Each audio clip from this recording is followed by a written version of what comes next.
Tonight, we're diving into everything that happens in Dune 3, the long-awaited film the whole world is waiting for, the story the books call Dune Messiah. Settle in now,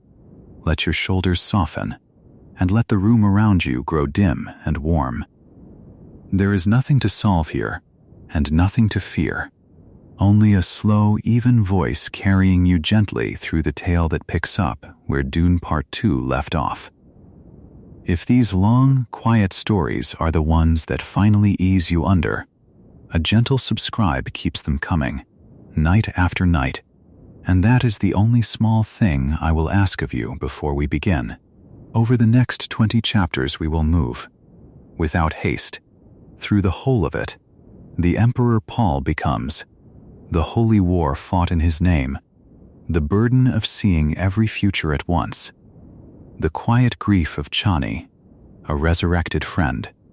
a stone that steals his sight, the birth of his children, and the sand that takes him home at the end. You do not need to hold on to any of it. Let it move through you like wind over an endless dune, slow and patient, and let it carry you, softly, down toward rest. Somewhere beyond the reach of ordinary time, the desert of Arrakis is settling into a stillness that only the sand itself truly understands. And it is here, in this quiet after a great storm, that the story of Dune 3 begins. Before we drift into what comes next, it is worth resting for a moment on where everything was left, on the final images that closed the second great chapter of this saga,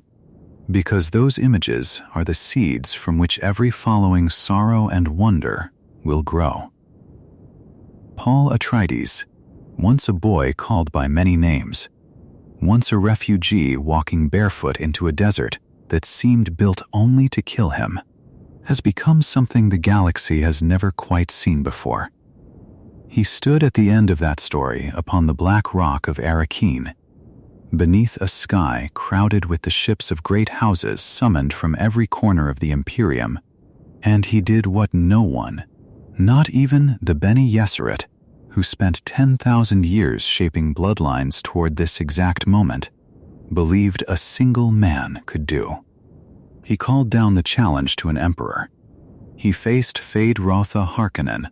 the last true heir of a dying house, in single combat, blade against blade, breath against breath, and he won, though the winning cost him blood, and cost him something quieter and deeper that no blade could reach. Shaddam IV, Padishah Emperor of 1,000,000 worlds, knelt in the end. It is strange to imagine, if you let yourself picture it slowly, an emperor kneeling in the sand before a young man he once tried to erase from existence. His daughter Irulan standing near him with her pen and her chronicles and her carefully composed calm,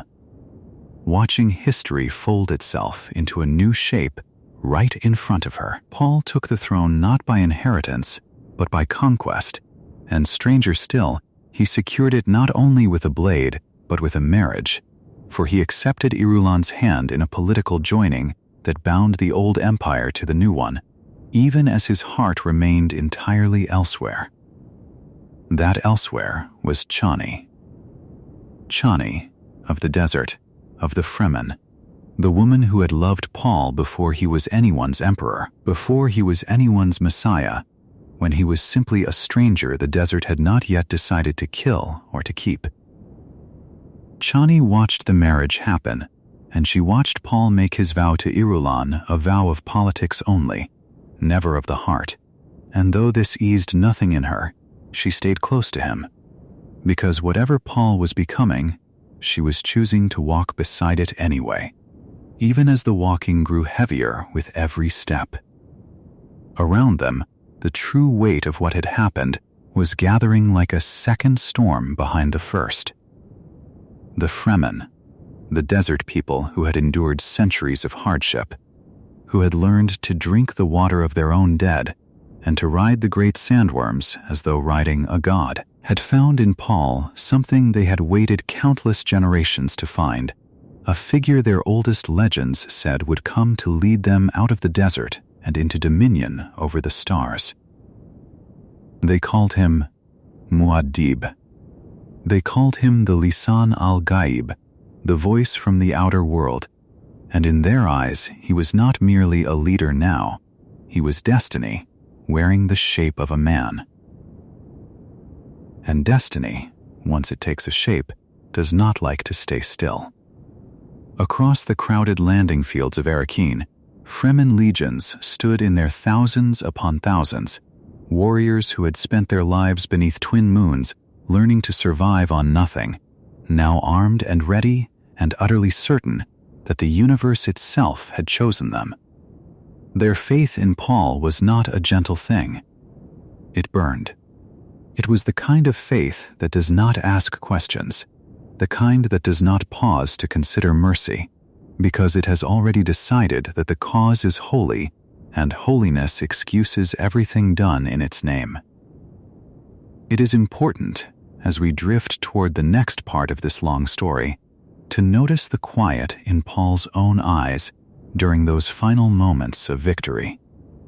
Because it was not the quiet of triumph. Paul had seen further than any of the men and women cheering around him. He alone, gifted and burdened with visions of countless possible futures, understood what this crowning truly meant. He understood that behind this one glittering day of conquest lay a much longer and much darker road. A road paved with war spreading outward from this single desert planet to consume a galaxy that had no idea what was coming for it. So even as the banners rose and the great houses bent their heads in submission, even as the chants of muad'dib rolled across the sand like distant thunder, Paul Atreides stood very still at the center of it all. An emperor now, a prophet now, a husband by treaty and a lover by truth. And somewhere behind his calm and composed face, a private grief was already beginning. A grief for all the things his victory would set into motion. Things he could see coming the way a man on a cliff can see a wave approaching long before it reaches the shore. This is where the story of Dune Part Two closed its final scene, with Paul at the height of power and at the beginning of dread, with Chani beside him carrying a sorrow of her own, with Irulan watching and recording as history always does, and with an entire desert people ready to carry his name across the stars, whether he wished it or not. And this is exactly the point where the story we are about to follow truly begins, the story that the next chapter of this saga tells in full, the story of what happens after the throne is won, after the crowd disperses, after the visions Paul once merely glimpsed begin to arrive one by one, fully formed and impossible to turn away. Let this quiet moment settle over you now, the moment just after victory, just before consequence, the desert wind moving slowly across the dunes, as if it too were waiting to see what a young emperor would do with the terrible gift he had just accepted. Consider, for a moment, the strange geography of that final day, the great open plain before the palace at Arrakeen, where ships from houses whose names had echoed across the Imperium for generations sat grounded and silent, their crews and lords forced to witness a desert boy's ascension whether they wished to or not. The Emperor's own household guard, the Sardaukar, who had once been considered the finest and most feared fighting force in the known universe, had been broken upon the sands of Arrakis by Fremen, who fought with nothing but knowledge of their own world and an unshakable belief that the desert itself was on their side. It is a strange thing to picture, if you let the image settle slowly, soldiers trained since childhood for war, defeated not simply by tactics, but by a kind of faith that turned ordinary men and women into something the old order had no answer for. And Lady Jessica stood near her son through all of it, a Bene Gesserit herself, and yet also simply a mother watching her child become something enormous and unfamiliar. She had once been sent to Arrakis as a concubine bound to House Atreides, carrying within her the long, patient breeding designs of her order, plans that stretched back 10,000 years toward the creation of a singular being,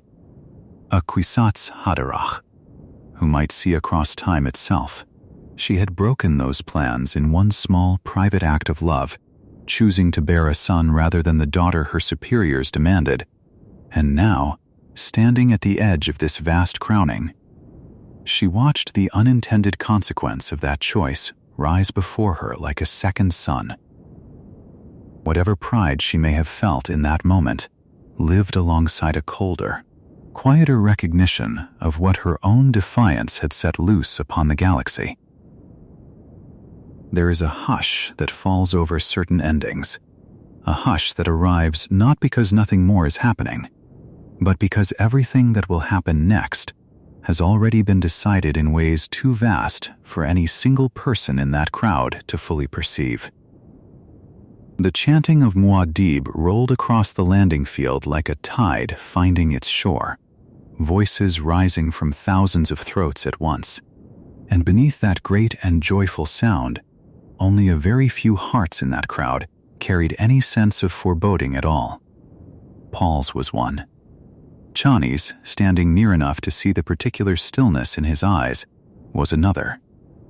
And somewhere far off, unseen by anyone gathered there, forces long at work in the shadows, the remnants of houses defeated,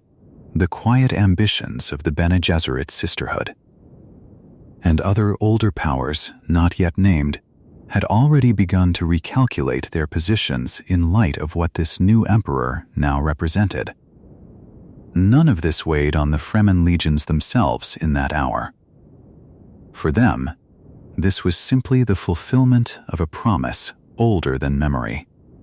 the arrival of the one who would lead them from the desert and into dominion. And their joy on that day was as real and as unguarded as anything in this long story ever becomes. It is only later, only in the chapters that follow, that the cost of that joy reveals itself fully, and it is only in hindsight that this bright, triumphant ending comes to look, in certain lights, like the opening scene of something far more somber. Let this image rest with you now, gently, the sand settling after the crowds disperse, the twin moons rising over an empire that does not yet know its own shape, and a young emperor standing very still at the center of it, already carrying tomorrow's grief inside today's victory. Up next in Chapter 2, the emperor who feared his own victory will follow Paul Atreides into the earliest days of his reign and discover the quiet horror he carries within him, a horror born not from losing the throne, but from having won it. In the earliest days after his crowning, Paul Atreides discovered a truth that no ceremony, no chant of his sacred name, no bending of 1,000 knees could soften. And it is this truth that the film Dune 3 carries as its quiet, aching opening note. Power, when it arrives exactly as foreseen, does not feel like triumph. It feels like a door closing behind you, a door you watched close in your mind long before your body ever walked through it. And Paul had watched this door for years. To understand the man who now sat upon the golden lion throne, it helps to remember what his gift truly was. Paul was not simply clever, and he was not simply brave. Through the spice that saturated the air and sand of Arrakis, and through the awakening of abilities carried in his very blood, Paul had gained the capacity to see across the branching paths of the future, to walk in his mind down countless corridors of possibility before his feet ever took a single step down any of them. This was called prescience, and it is often spoken of as a marvel, a power that any person might wish for, the ability to know what comes next. But Paul had learned, long before he ever took the throne, that seeing every possible future is not the same as being free among them. Among all the visions that unfolded before him, one had grown so vast, so heavy with inevitability, that it had come to be known even to Paul himself as the terrible purpose. Long before the battle with Feyd-Rautha, long before the crowd on the landing field had chanted his name, Paul had glimpsed a future in which his rise among the Fremen would not stay contained to a single desert world. He had seen it spreading. He had seen the Fremen, fired by their absolute belief that he was their prophesied Lisan al-Gaib, carrying his name and his cause outward on a wave of religious conquest that no ordinary army could hope to match, because it was not fighting for territory or wealth but for faith itself, and faith of that kind does not know how to stop. This was the vision that haunted him even as he accepted the crown. He did not want the jihad. He had never wanted it, not truly, not in the part of himself that remembered being simply a duke's son who loved his mother and his father and the strange, quiet plans they once had for a peaceful future among the stars. But wanting and seeing are different instruments entirely, and what Paul saw, again and again, no matter which path he tried to walk instead, was that the holy war was already coiled and ready, born the moment the Fremen had looked at him and recognized their own ancient prophecy staring back. It would be easy to imagine that a man with such foresight could simply choose differently, could simply refuse the throne, refuse the marriage, refuse the mantle of muad'dib, and walk instead into some quieter future where the deaths he foresaw might never happen. But Paul had tested this. In his mind, across the long nights before his victory, he had searched through the branching paths for some doorway that led away from the horror,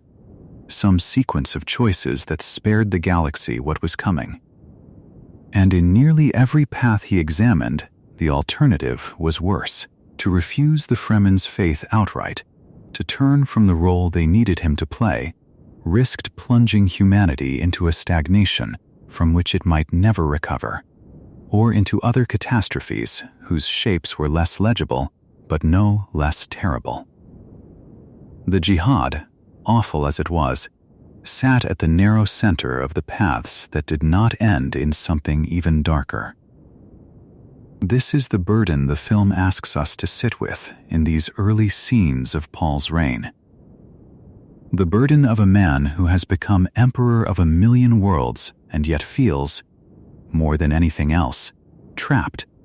He is surrounded by ceremony. He is surrounded by the aging Bene Gesserit calculations of Lady Jessica, his mother, who now carries her own new title as Reverend Mother of the Fremen and watches her son from a careful distance filled with old guilt. He is surrounded by Stilgar, the Fremen Naib, who believes in him completely and without doubt, offering unwavering loyalty that Paul can barely stand to receive, because that very loyalty is part of the engine driving the coming war. And Paul sits above all of it, upon a throne carved to honor a golden lion, feeling less like a ruler and more like a man watching a landslide he set in motion from very, very far away, powerless to call any of the falling stones back up the mountain. There is a particular kind of loneliness in being feared and worshipped at the same time, and it is this loneliness that begins to settle over Paul as the film moves past its opening act.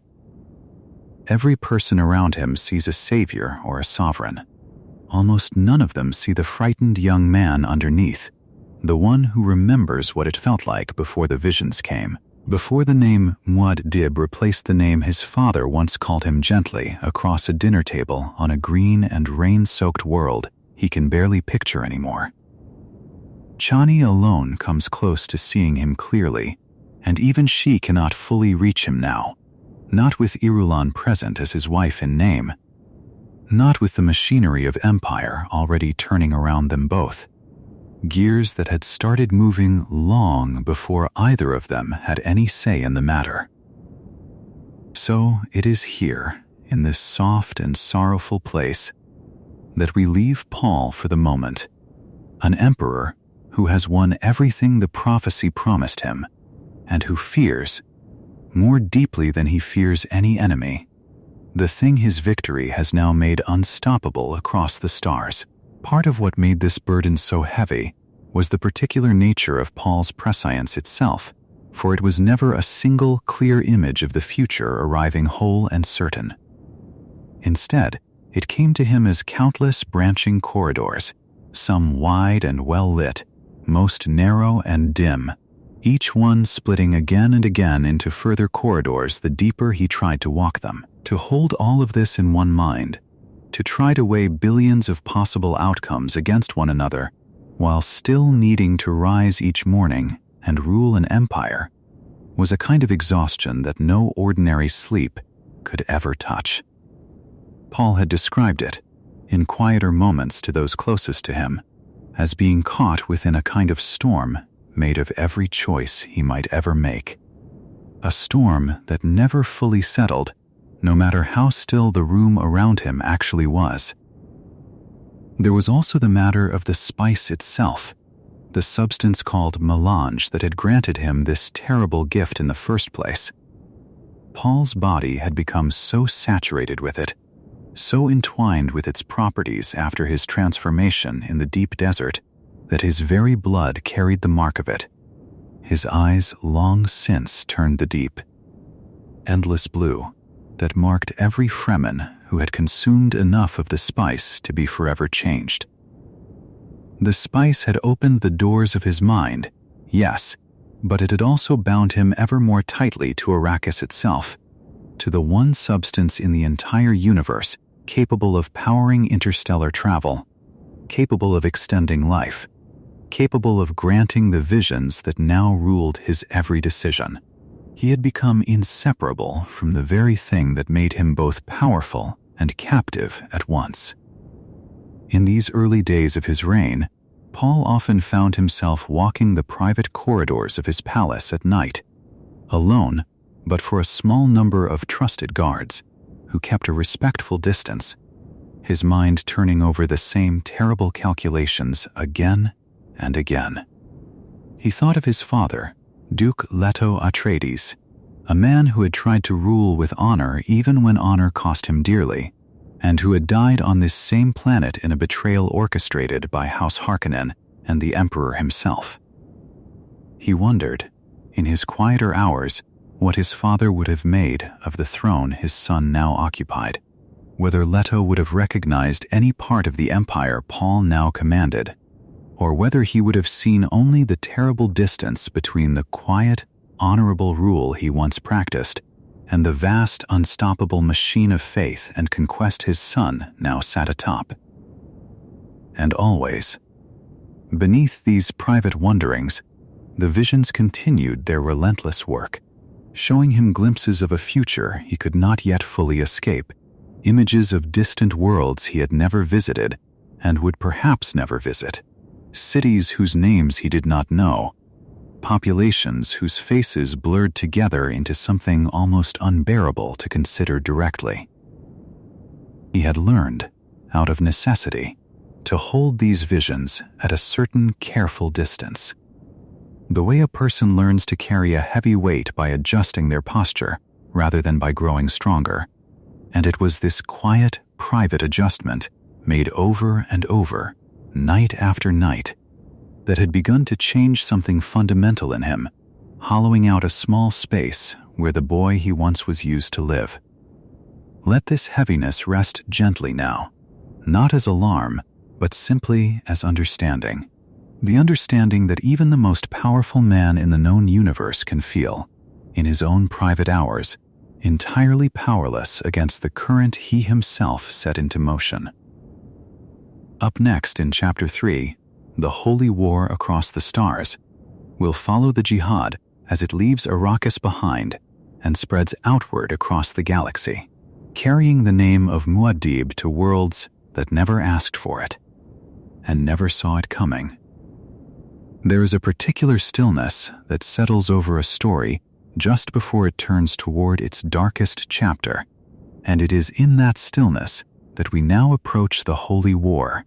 the great and terrible wave that the film Dune 3 must eventually show us breaking across the stars. Let your breathing slow as we move through this part gently, because though the events themselves are vast and terrible, we are only observing them now, from a great and peaceful distance, the way one might watch a storm pass over a distant sea from the safety of a warm and quiet room. The Fremen legions did not wait long after Paul's crowning, fueled by a faith that had been carefully planted across centuries by the Bene Gesserit and their long, quiet missionary work among desert peoples, and fueled further by their absolute conviction that Paul was the living fulfillment of prophecy. The warriors of Arrakis carried his name outward into the galaxy, like a flame carried into dry grass. What began as the army of a single planet became, within a remarkably short span of time, an unstoppable religious tide, moving from world to world, system to system, in the name of muad'dib. It is worth pausing here to notice something the film asks us to sit with quietly, which is the strange and terrible arithmetic of this war. Over the 12 years that followed Paul's ascension, the jihad carried out in his name would claim more lives than almost any conflict in the history of humanity, a toll that Frank Herbert's original telling places at 61 billion souls. Along with 90 planets sterilized entirely, their populations extinguished, their surfaces left silent. 40 religions were said to have been effectively erased from existence in the passing of the old orders and the rising of the new faith. These are not numbers meant to be dwelled upon with alarm as you drift toward sleep, but rather numbers meant to convey, softly and without violence in the telling, the almost unimaginable scale of what Paul's rise had unleashed. Paul himself watched this unfold from the center of the empire, and here is where the story becomes less about war and more about the ache of a man who sees clearly and yet cannot stop what he sees. He knew, before any of it happened, exactly what was coming. He had walked these paths in his visions long before he sat upon the throne, had seen the burning of distant worlds the way a man might see rain approaching from across a valley, and still, when it came, when the reports reached him of world after world falling beneath the advance of his own Fremen legions carrying holy banners in his name, the weight of it did not lessen simply because he had expected it. If anything, the foreknowledge made it heavier, because he understood that responsibility does not fade simply because the outcome was foreseen. He had let it happen. In some of the darkest hours of his private thought, he wondered if there had ever truly been another way, or if he had simply told himself there might be, so that he could bear the walking forward. The Chizarat, the great religious hierarchy that had begun to organize itself around his name, spread across conquered worlds carrying doctrine and demanding conversion, sometimes gently, sometimes not gently at all. Missionaries, priests, enforcers of a new orthodoxy that had, within just over a decade, become the dominant faith of the known universe, more powerful and more widespread than any religion humanity had known before it. And at the center of all this vast machinery of belief sat one man, still young by the measure of noble houses, who had never asked to be a god, who had in fact spent long nights before his ascension trying desperately to find some other path, only to watch each alternative fold back into darker outcomes still. It is worth remembering, as we drift through this heavy part of the story, that Paul never celebrated this war. There is no version of this telling, whether in Frank Herbert's pages or in the film that draws from them, where muad'dib rejoices at the fall of a world. Instead, what the story shows again and again is a man growing more hollow with every passing year, a man whose face in official portraits grows more still, more distant, more unreadable, even as the legions carrying his name grow more zealous, more absolute, more certain that whatever they do is sanctified simply because it is done for him. Somewhere in the middle of this long and sorrowful expansion, the Emperor Muad'dib begins to understand something that will follow him for the rest of his life, which is that a myth, once it has grown large enough, no longer belongs to the man who inspired it. It takes on its own hunger, its own momentum, its own reasons for existing that have very little to do with the private wishes of the person at its center. Paul had become larger than himself, and there was no longer any door through which he could step back into being merely a man. And so the years pass, quietly, in the telling of this story, the war spreading like a slow and terrible weather system across a galaxy that had never imagined a desert planet, and its fierce, faithful people could reshape the fate of humanity so entirely. Let this settle over you now, not as something frightening, but as something distant and already finished, a storm that has long since passed, leaving behind it a new empire and a new emperor, learning to live inside the myth that has swallowed him whole. It is useful, in trying to understand the scale of what unfolded, to remember what the Fremen themselves had endured before any of this began. For generations beyond counting, they had survived on a world that offered them almost nothing freely. A world of endless dunes and vanishing water, where death by thirst was so common that their culture had built entire rituals around the reclaiming of moisture from the bodies of the fallen. They had learned patience of a kind few other peoples in the galaxy could imagine, patience that had waited, some among them believed, for exactly this moment, for a figure who would finally lead them up out of hardship and into power. When that moment came, when Paul rose among them as their prophesied leader, the release of that long patience did not come out gently. It came out as an unstoppable force, decades of suppressed struggle, transformed instantly into a righteous certainty that nothing and no one could easily temper. This is part of why the war spread with such terrible speed. It was not merely armies moving from world to world in the ordinary manner of conquest. It was belief itself moving, carried in the hearts of warriors who did not fear death, because their faith assured them that death in service of Muad'dib's holy purpose was not an ending, but an honor. Entire garrisons that might once have held against a conventional invading force found themselves undone not by superior weapons or numbers, but by an opposing will that simply could not be broken through ordinary means. Governors who tried to negotiate discovered that there was very little room for negotiation with an army that believed its cause had already been sanctified by the universe itself.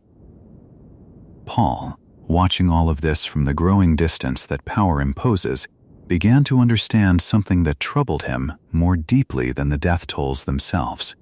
though those alone were almost impossible to sit with quietly. He began to understand that he had become, in the eyes of his own people, less a man to be followed and more a symbol to be enacted, a name invoked to justify actions he had never personally ordered and would never have chosen himself, had the choice been entirely his. Local commanders, priests, and newly appointed governors across 100 worlds made decisions in his name that reached him only afterward, as reports, as numbers, as the quiet, terrible arithmetic of an empire too vast for any single man to fully oversee. There is a particular sorrow in this part of the story that the film asks us to hold gently rather than dwell upon with alarm. The sorrow of watching a man who never wanted any of this discover that wanting has very little bearing on what a myth, once released into the world, chooses to become. Paul had tried, in his private visions, to imagine some gentler unfolding of these same 12 years, some version of history in which his rise had not required such vast and terrible cost. But each time he searched those branching paths, he found the alternatives darker still. Stagnation, extinction, futures in which humanity's story ended far sooner and far more completely than even the jihad's terrible toll suggested. It did not comfort him to know this. It simply meant that even in his sorrow, he could find no clean place to set the blame down. So the years turned, one after another, the fires spreading and finally, eventually, beginning to settle. The great religious tide slowing not because it had lost its faith, but because there was at last very little left within reach still unconquered. And Paul, older now, quieter now, more distant now, remained at the center of it all, an emperor who had wanted,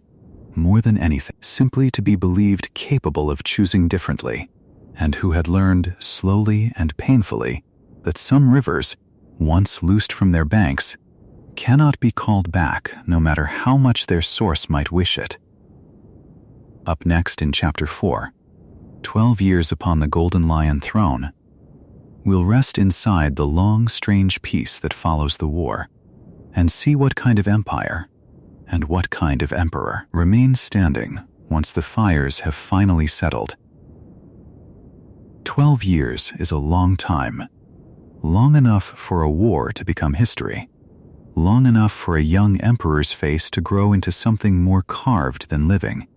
And it is into this quieter, heavier era that the film Dune 3 now settles,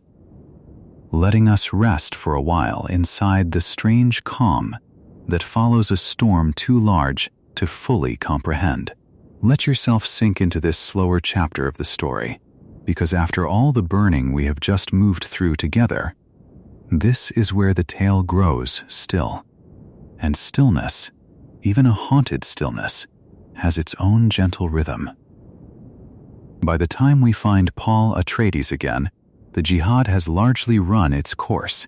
The great sweeping conquest that once carried the Fremen banners to 90 worlds and beyond has settled into something more permanent, more administrative, more woven into the fabric of daily life across the galaxy. What was once a burning wave of holy war has become an empire, vast and orderly on its surface, with Paul as Emperor Muad'dib sitting at its very center, worshipped now not as a distant warlord, but as something closer to a living god, a figure whose image adorns temples on 1,000 worlds, whose name is spoken in prayers each morning by more people than any single ruler in human history had ever commanded before him. This transformation from conqueror to deity did not happen by accident, and the film takes care, in this stretch of the story, to show us the machinery behind it. Chief among these mechanisms is the Gesserit, the religious bureaucracy that grew up around Paul's cult of worship in the years following his ascension. The Gesserit functions much like a priesthood of old empires, but scaled to a size no ancient priesthood could have imagined, administering doctrine, collecting tribute, training missionaries, and enforcing orthodoxy across a galaxy now bound together as much by shared belief in muad'dib as by any military or economic structure. It is, in its own quiet way, one of the most successful religious enterprises ever built, and it is built entirely upon the back of a man who never wanted to be worshipped in the first place. Paul, now 12 years into his reign, moves through his court with the practiced calm of someone who has learned to wear his own myth the way another man might wear a heavy ceremonial robe, familiar with its weight, aware of exactly how it restricts his movement, yet unable to set it down. Around him, the apparatus of empire continues its slow, grinding work. Governors on distant worlds report to priests, who report to higher priests, who eventually funnel their information toward the throne itself. Tribute flows inward from 1,000 directions. Petitioners travel great distances simply for the chance to stand before the emperor and beg a boon, a judgment, a blessing, treating an audience with him the way pilgrims of old treated a visit to a sacred shrine. And through all of this, Paul remains, in his private hours,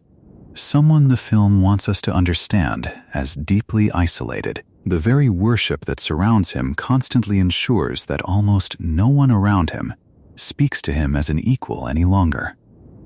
Even those closest to him, even Stilgar, whose loyalty has never wavered since the earliest days in the deep desert, now treats Paul's every word as something close to sacred instruction, robbing their old friendship of the honest disagreement it once carried. Power of this scale, the story quietly reminds us, does not simply elevate a person above others. It also separates them from the ordinary textures of human connection, leaving behind only the grand gestures of governance and worship in place of anything simpler or warmer. 12 years is also long enough for questions to accumulate, questions about succession, about the future of a throne built upon a single extraordinary man, about what happens to an empire so thoroughly organized around one figure's mythology when that figure eventually grows old, or grows tired, or simply grows human again in the eyes of those who once saw him as untouchable. These questions circle quietly through the court, like a draft beneath a closed door, unspoken most days, but never entirely gone. Paul feels them too, perhaps more sharply than anyone, because his gift of foresight has never truly left him, and he understands, in ways others around him do not yet grasp, exactly how fragile even the grandest of empires eventually proves to be. It is here, 12 years into this long reign, that the film Dune 3 begins to draw its true story into focus, moving us gently away from the vast historical sweep of conquest and worship and towards something smaller, quieter, and in many ways far more personal, the private cost that all of this glory has extracted from the man at its center. Because for all the temples built in his name, for all the pilgrims who travel across the stars simply to glimpse him, Paul Atreides remains, underneath everything, a man who once loved simply and was loved simply in return, back before prophecy and empire rewrote the terms of his entire existence. Let this long, still decade settle over you now, the incense of distant temples, the murmur of pilgrims in far-off courtyards, the quiet ache of an emperor who has everything the galaxy can offer and finds himself, more and more with each passing year, missing the small and ordinary things that power has quietly taken from him. If you were to walk the halls of the Arakeen Palace during these years, you might notice how carefully everything has been arranged around the idea of Paul rather than around Paul himself. Statues in his likeness standing in courtyards he rarely visits. Murals depicting moments of his early legend painted by artists who never once met him. Prayers recited each morning by devotees who would faint from shock were they ever to see him yawn, or stumble, or laugh at something small and foolish the way any ordinary man might.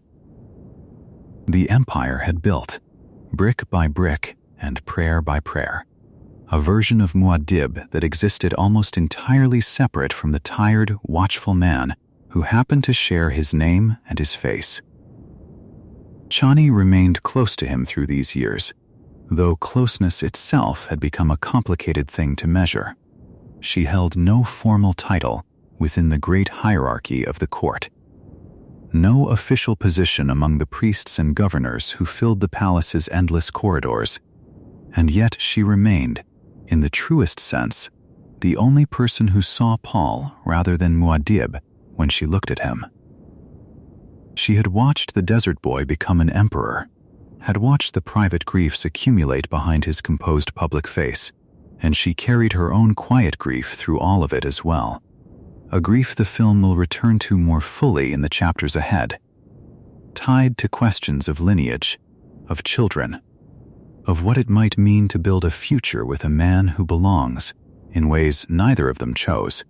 to an entire galaxy rather than simply to her. Meanwhile, Irulan, Paul's wife by treaty rather than by love, occupied her own strange position within this careful architecture of power. Trained since childhood by the Bene Gesserit in the arts of observation and historical record, she had spent these 12 years doing precisely what her order had always intended for her to do: watching, recording, chronicling the age of muad'dib for a history that would read her words long after every person currently alive had turned to dust beneath the twin moons. Her marriage to Paul remained unconsummated, a political arrangement rather than a union of hearts, and she filled the space this left in her life with careful, patient study, becoming perhaps the single most knowledgeable observer of Paul's reign, even as she remained forever on its outer edge, never quite let all the way in. It is worth noting, too, the way the wider galaxy had begun, quietly and carefully, to reorganize itself around this new order. The great trading and banking interests that moved spice and wealth between worlds had adapted to Paul's rule, the way water adapts to whatever container holds it, finding new channels, new arrangements, new accommodations, with the religious authority that now stood where the old imperial bureaucracy once did. Beneath this surface of adaptation, though, old resentments had not disappeared. They had simply gone quiet,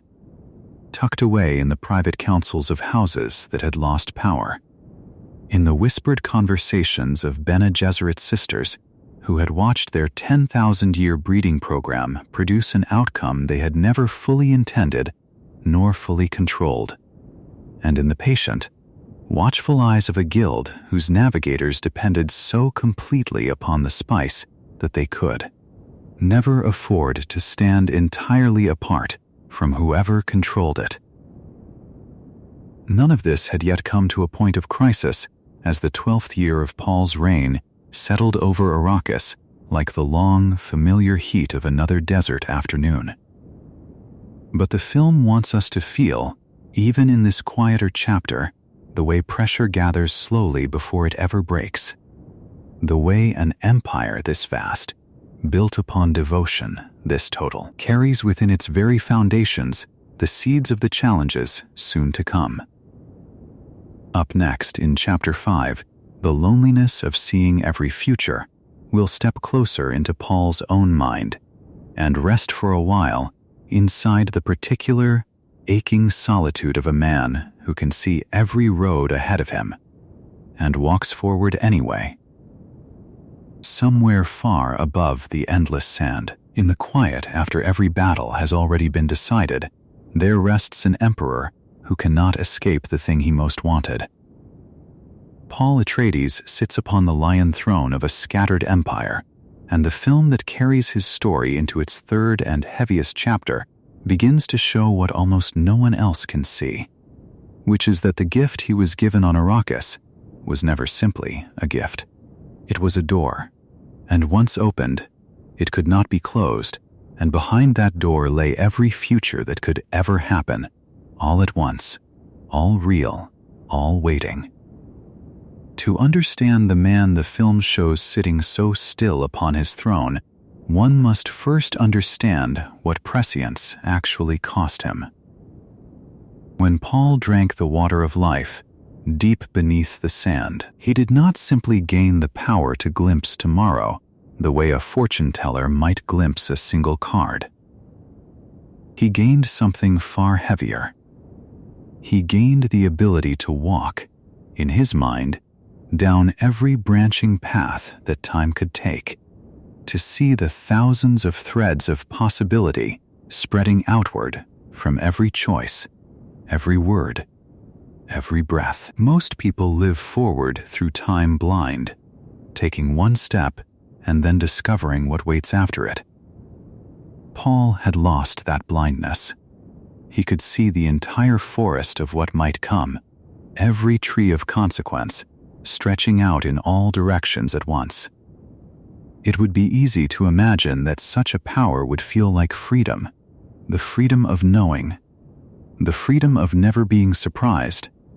the freedom of walking safely, because every danger has already been mapped.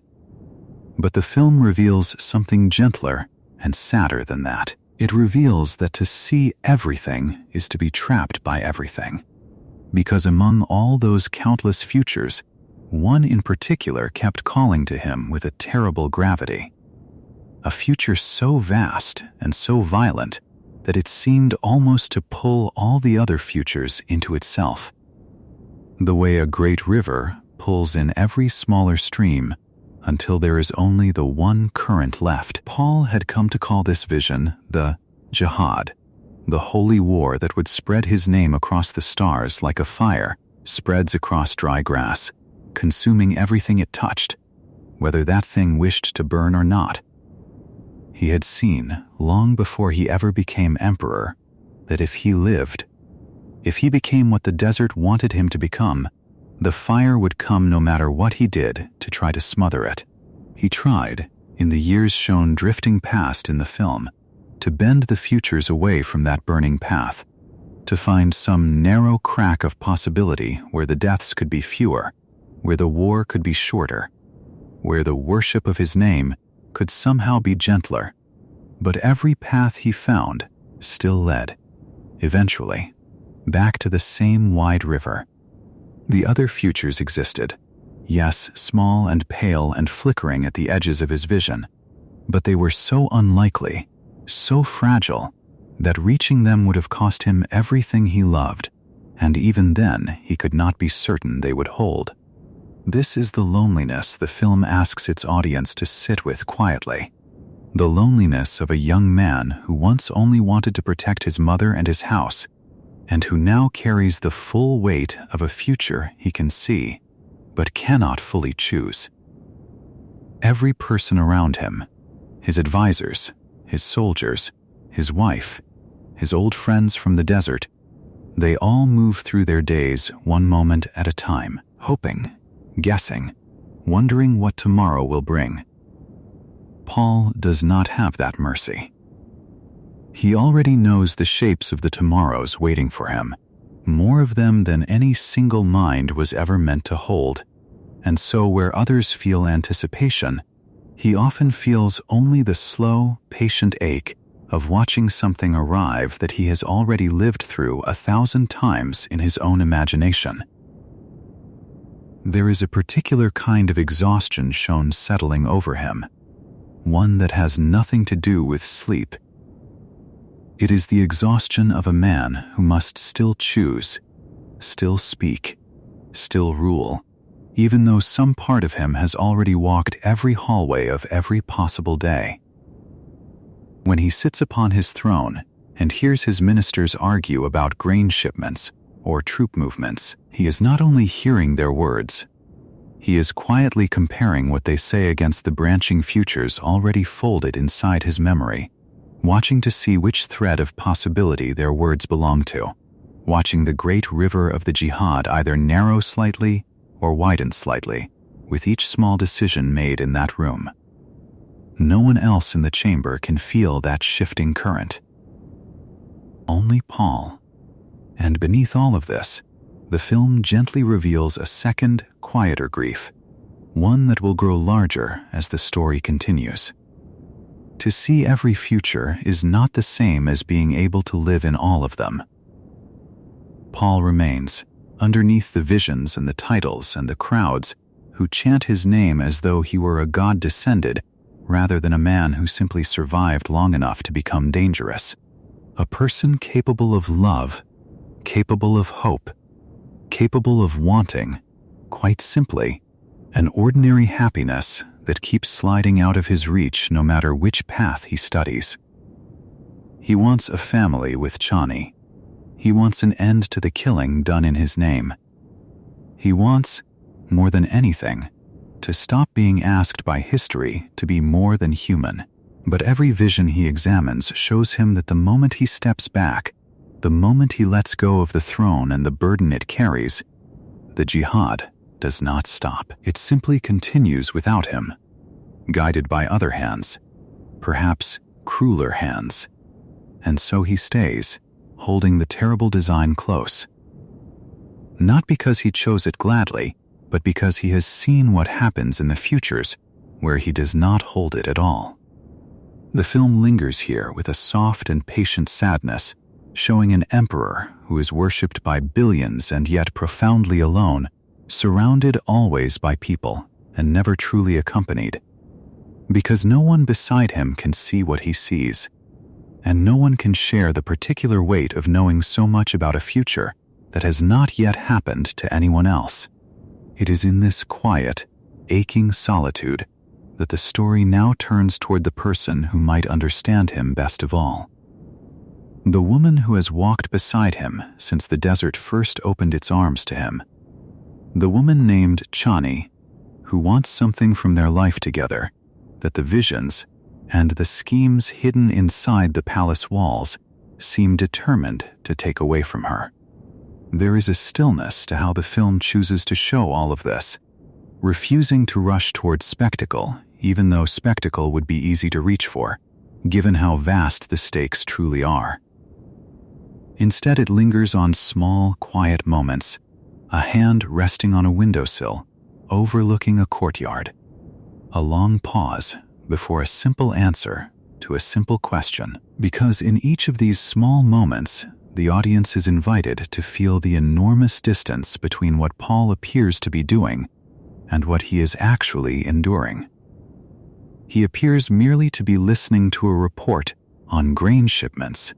He is, underneath that appearance, holding an entire ocean of futures steady in his mind, weighing how this single conversation might nudge that ocean's currents one way or another. It is an extraordinary kind of labor, performed constantly, invisibly, and utterly without rest. It is worth pausing, too, on what this vision cost him even before he became emperor, because the film does not treat his current isolation as something new, but as something that has been growing steadily since the moment he first drank the water of life on Arrakis and felt the whole of time open up before him like a desert stretching to every horizon at once. Even then, as a young man barely out of his childhood, he understood that some terrible cost was folded into this gift, though he could not yet fully see its shape. He understood it more clearly with every year that passed, every vision he traced further down its branching path, every quiet realization that the very thing which made him powerful enough to lead the Fremen to victory was the same thing now isolating him inside his own mind, inside his own throne room, inside his own marriage bed. The film also allows a certain compassion to settle over this portrait, refusing to let Paul become simply a cautionary figure or a tragic warning, without also remaining, underneath it all, a person worthy of sympathy. He did not ask to see everything. He did not choose, as a boy, to be given a power that would later isolate him so completely from everyone he loved. He inherited it, the way a person might inherit a disease carried quietly in the blood for generations before finally surfacing. And having inherited it, he has spent every year since trying to use it as gently as such a terrible gift can be used, searching always for the narrowest, kindest path through the widening river of the jihad, even as that river continues to widen no matter what he does. And so it is this quiet, patient exhaustion, this loneliness carried by a man who cannot even share the full weight of what he sees with the people who love him most, that shapes everything the film shows next. Because if Paul cannot fully explain to Chani why he seems so distant some nights, so weighted down by something she cannot touch or see, it is not because he does not love her. It is because some kinds of knowledge cannot be spoken aloud without breaking the person who hears them, and Paul has learned, across 12 long years upon the throne, exactly which truths must be carried alone. Up next in Chapter 6, Chani, and the Child That Could Not Be, we will follow Chani's quiet longing for a child of her own with Paul, and the secret cruelty being worked against her from within the very halls she calls home. In the quiet hours of the palace, long after the ministers have gone home and the great halls have fallen silent, there is a smaller and gentler story unfolding. One the film treats with tenderness, even as it reveals the sorrow hidden inside it. This is the story of Chani, the Fremen woman who loved Paul long before he was ever called emperor, back when he was simply Usul, a stranger taken in by the desert, and Paul the muad'dib, and Paul her own private name for the man she chose with her whole heart. 12 years have passed since the desert rose up beneath the empire, and in all that time, Chani has remained at Paul's side, not as a wife recognized by law and treaty, but as his beloved, the one he trusts above all others, the one who knows him without the crown. And yet, quietly, patiently, a longing has grown inside her that the film allows the audience to feel before it is ever spoken aloud. Chani wants a child. She wants to give Paul an heir,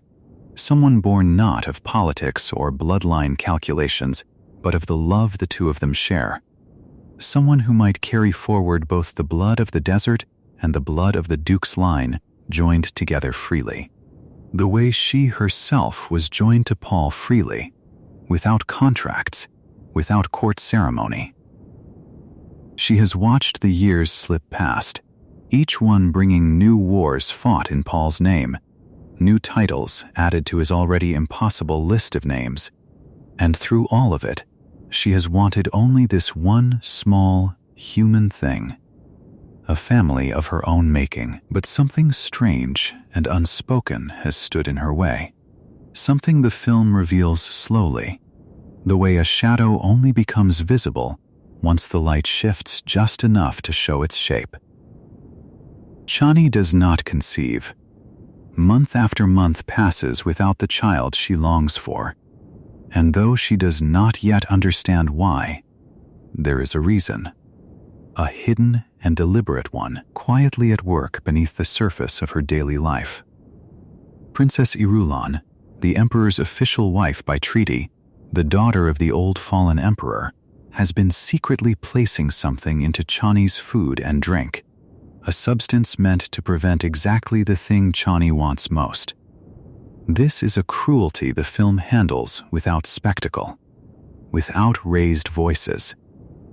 because that is precisely how it was done, quietly, patiently, meal after meal, so ordinary in its repetition that no one suspects it. Irulan is not a villain who strikes with a blade. She is a woman trained since childhood in the discipline of the Bene Gesserit, taught patience and precision above all else, and she uses that training now not for open violence, but for a slow, invisible sabotage. She understands, as her sisterhood understands, that if Chani were to bear Paul a child, that child would carry forward the very bloodline the Bene Gesserit had spent countless generations trying to breed into existence, but born outside of their control. Born through a union they never sanctioned, a threat to their entire long design, and so, working in secret, believing she is serving a larger purpose even as she commits this quiet betrayal against a woman she must see every day, Irulan denies Chani the one gift Chani wants above every treasure of the empire. The film does not rush past the ache of this. It lingers on Chani's private hope, each time she wonders whether this might finally be the season her body changes. And it lingers, too, on the quiet disappointment that follows when it does not. She does not yet know the cause. She only knows the ache of wanting and not receiving, the particular loneliness of longing for something that seems, for reasons she cannot name, to keep slipping just out of reach. She is Fremen, and the Fremen understand scarcity, understand patience, understand how to wait through long droughts for water that may or may not come, and so she waits, the way her people have always waited, without complaint, carrying her hope quietly inside her, the way one carries water carefully across open sand. There is something quietly devastating in this arrangement, the way the film frames it, because Irulan herself is not without her own sorrow. She lives inside the palace as Paul's wife in name only, honored publicly, distant privately, never touched, never truly loved, and it is easy, watching her, to feel the strange symmetry of two women bound to the same man. One who has everything but the title and the ceremony. One who has the title and the ceremony, but nothing else. Irulan's own loneliness will unfold more fully in the chapter that follows, but even here, in the quiet act of tampering with Chani's food, the film suggests the tangled, aching loyalties pulling at every person inside Paul's court. Irulan serves the sisterhood that raised her, even as it costs her whatever fragile peace she might have made with her position, and even as it wounds a woman who has done her no true harm beyond simply being loved by the man Irulan was never permitted to love in return.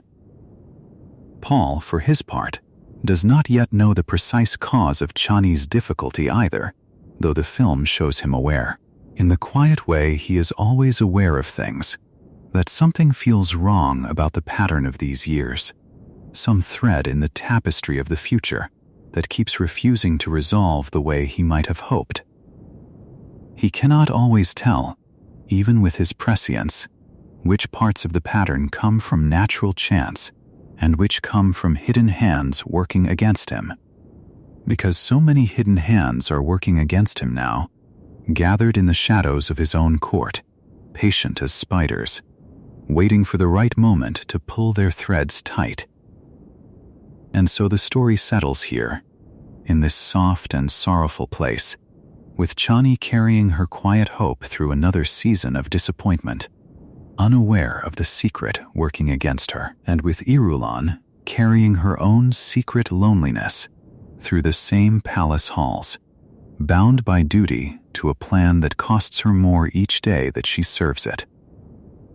Two women, both denied the thing they most want, both trapped inside the same golden walls, both waiting for a future that seems determined to withhold itself. It is in Irulan's own cold and quiet suffering that the story now turns its gentle attention to better understand the woman behind this hidden act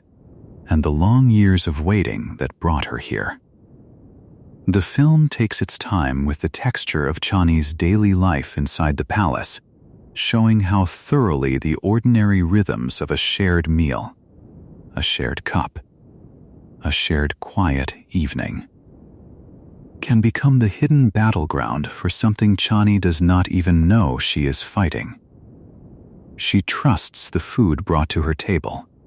She trusts the people who serve her, many of them Fremen themselves, loyal to her and to Paul in ways that would seem to make any betrayal impossible.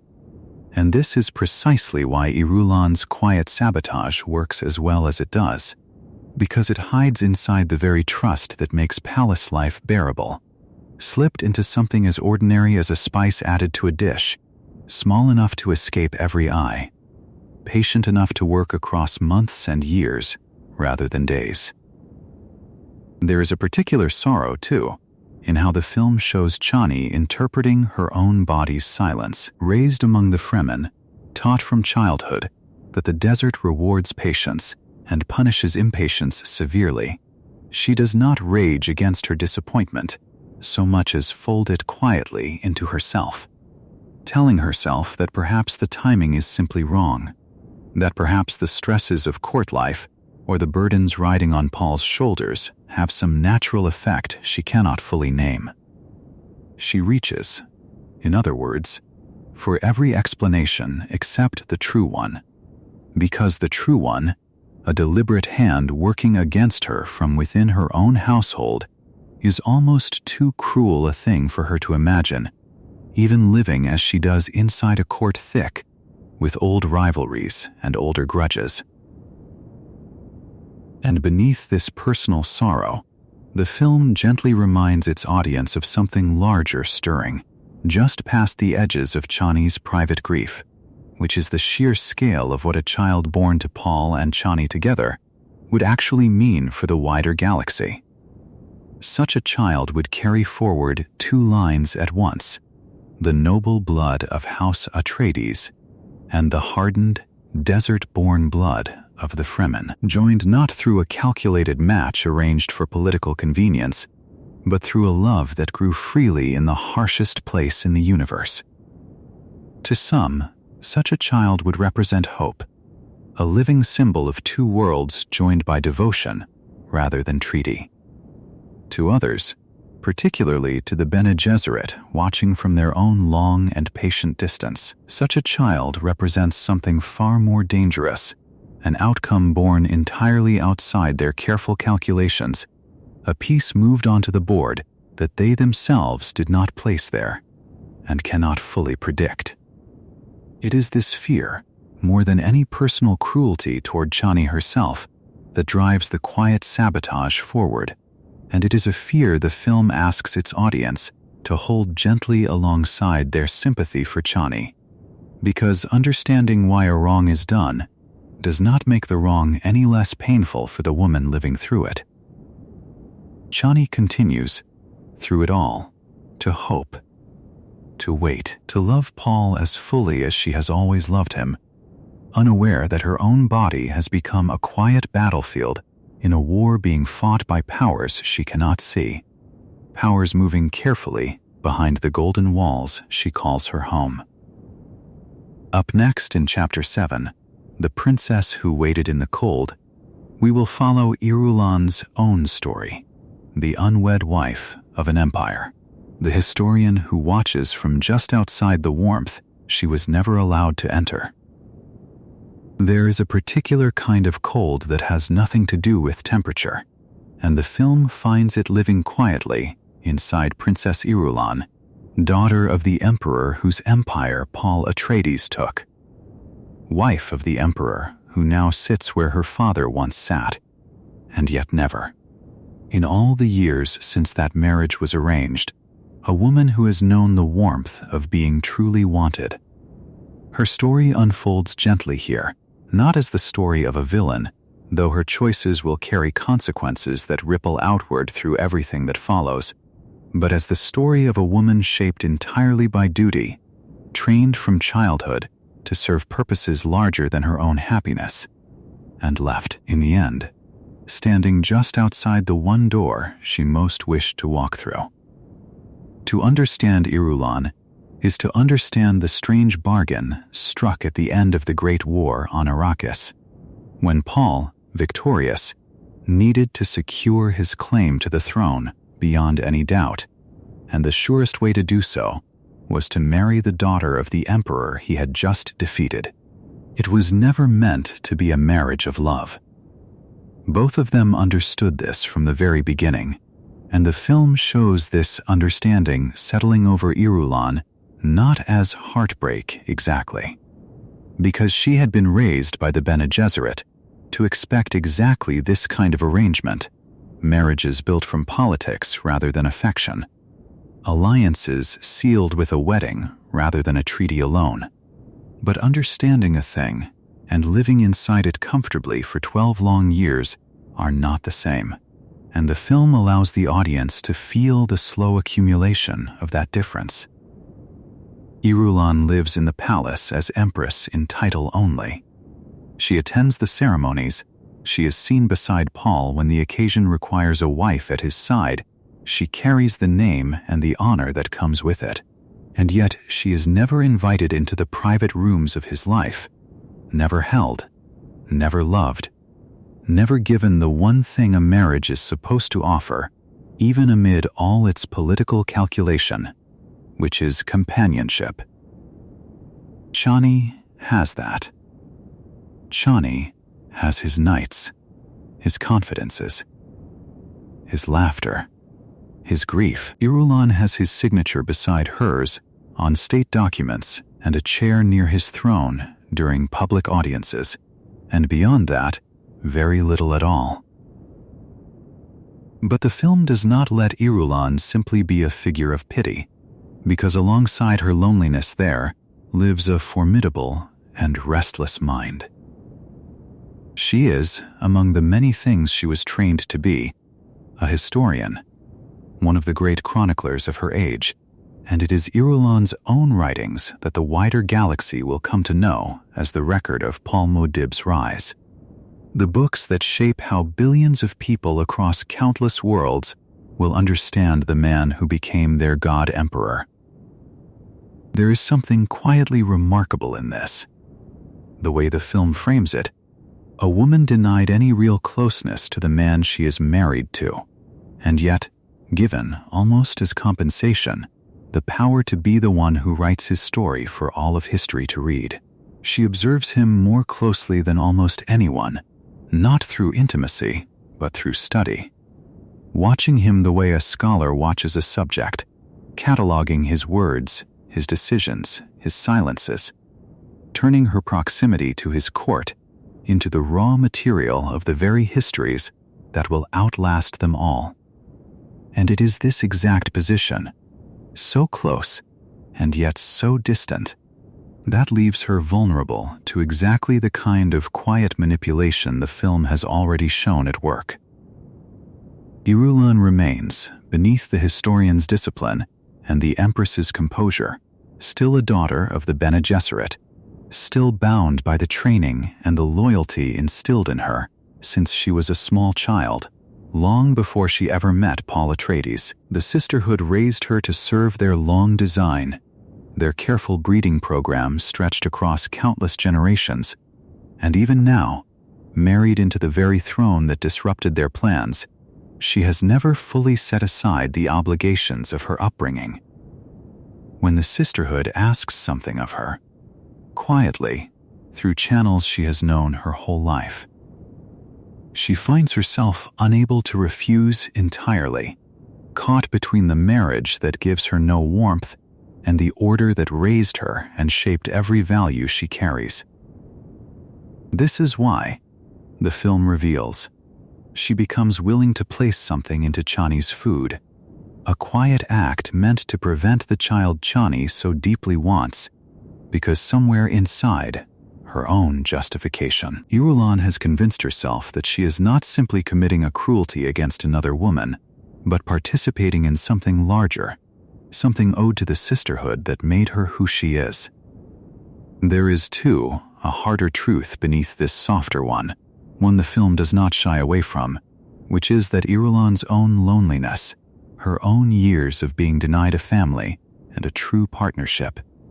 may have hollowed out whatever resistance she might once have had to hurting the woman who has everything she does not. It would be easy to imagine her acting only out of coldness, but the film suggests something sadder and more human. A woman who has been so thoroughly denied warmth herself that she has grown willing to deny it to someone else as well, even while telling herself she serves a nobler cause.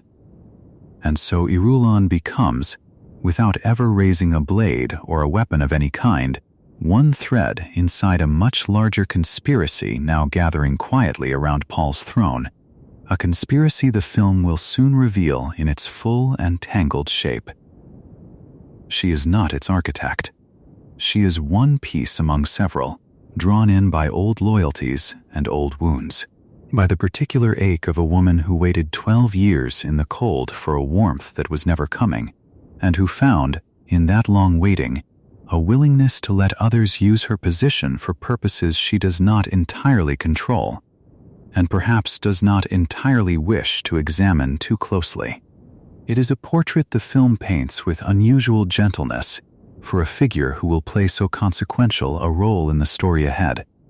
a reminder that even those who cause harm are so often shaped by the harm done to them first. Beyond Irulan, in the shadows just past the edges of the throne room, others are gathering too, each with their own grievance against the empire Paul has built, each willing to use whatever quiet cruelty or clever deception their long training has given them, and it is to this widening circle of hidden enemies that the story now turns. There is something worth lingering on in how the film chooses to portray the daily rituals of Irulan's life, the careful walk from her private chambers to the public halls, the practiced stillness of her expression during long court ceremonies, the quiet discipline that never once slips in front of others, no matter how deeply the loneliness runs beneath it. She was raised for exactly this kind of endurance. The Bene Gesserit do not train their daughters to expect love or comfort as a matter of course. They train them to endure, to observe, to wait, to serve whatever purpose is placed before them with perfect outward composure, and Irulan performs this training so well that almost no one at court, aside perhaps from Paul himself with his terrible gift of sight, ever glimpses the true depth of what she carries silently within her. The film also takes care to show the peculiar power of her pen, because the histories Irulan writes are not simply private records tucked away in some archive. They circulate. They are read across the whole of the known galaxy, shaping how ordinary people, on worlds she will never visit, come to understand the man who rules them all. In this way, without ever holding a weapon or commanding an army, Irulan wields an influence that few in the Empire can match, deciding through the careful arrangement of her words which parts of Paul's story will be remembered as glory and which will be softened into silence. It is a strange kind of power for a woman denied almost everything else, the power to shape memory itself, and the film suggests that Irulan clings to this power all the more tightly precisely because it is the one thing her marriage has not managed to take from her. And yet even this power cannot fill the particular emptiness the film keeps returning to. The empty chair beside Paul's private table, the empty side of whatever bed might have been hers, had the marriage been a true one, the empty space where a husband's trust and affection might otherwise have lived. It is into this emptiness that the old loyalties of the sisterhood are able to reach so easily, offering Irulan not warmth exactly, but purpose, a sense of belonging to something larger than her own solitary suffering, a reminder that she was shaped for consequence long before she ever arrived at this throne room, and that consequence, even a painful one, can feel, to a woman starved of any other kind of closeness, almost like being needed. The film does not ask its audience to forgive what Irulan does. It only asks them to understand the long, cold corridor of years that led her to a place where such a thing became possible, a corridor built from arranged marriage, denied affection, and a lifetime of training that taught her to place duty above her own heart every single time the two came into conflict. Up next in Chapter 8, Enemies Gathering in the Shadows, we will follow the wider conspiracy taking shape around the throne and the four powers that have quietly agreed to bring the Emperor down.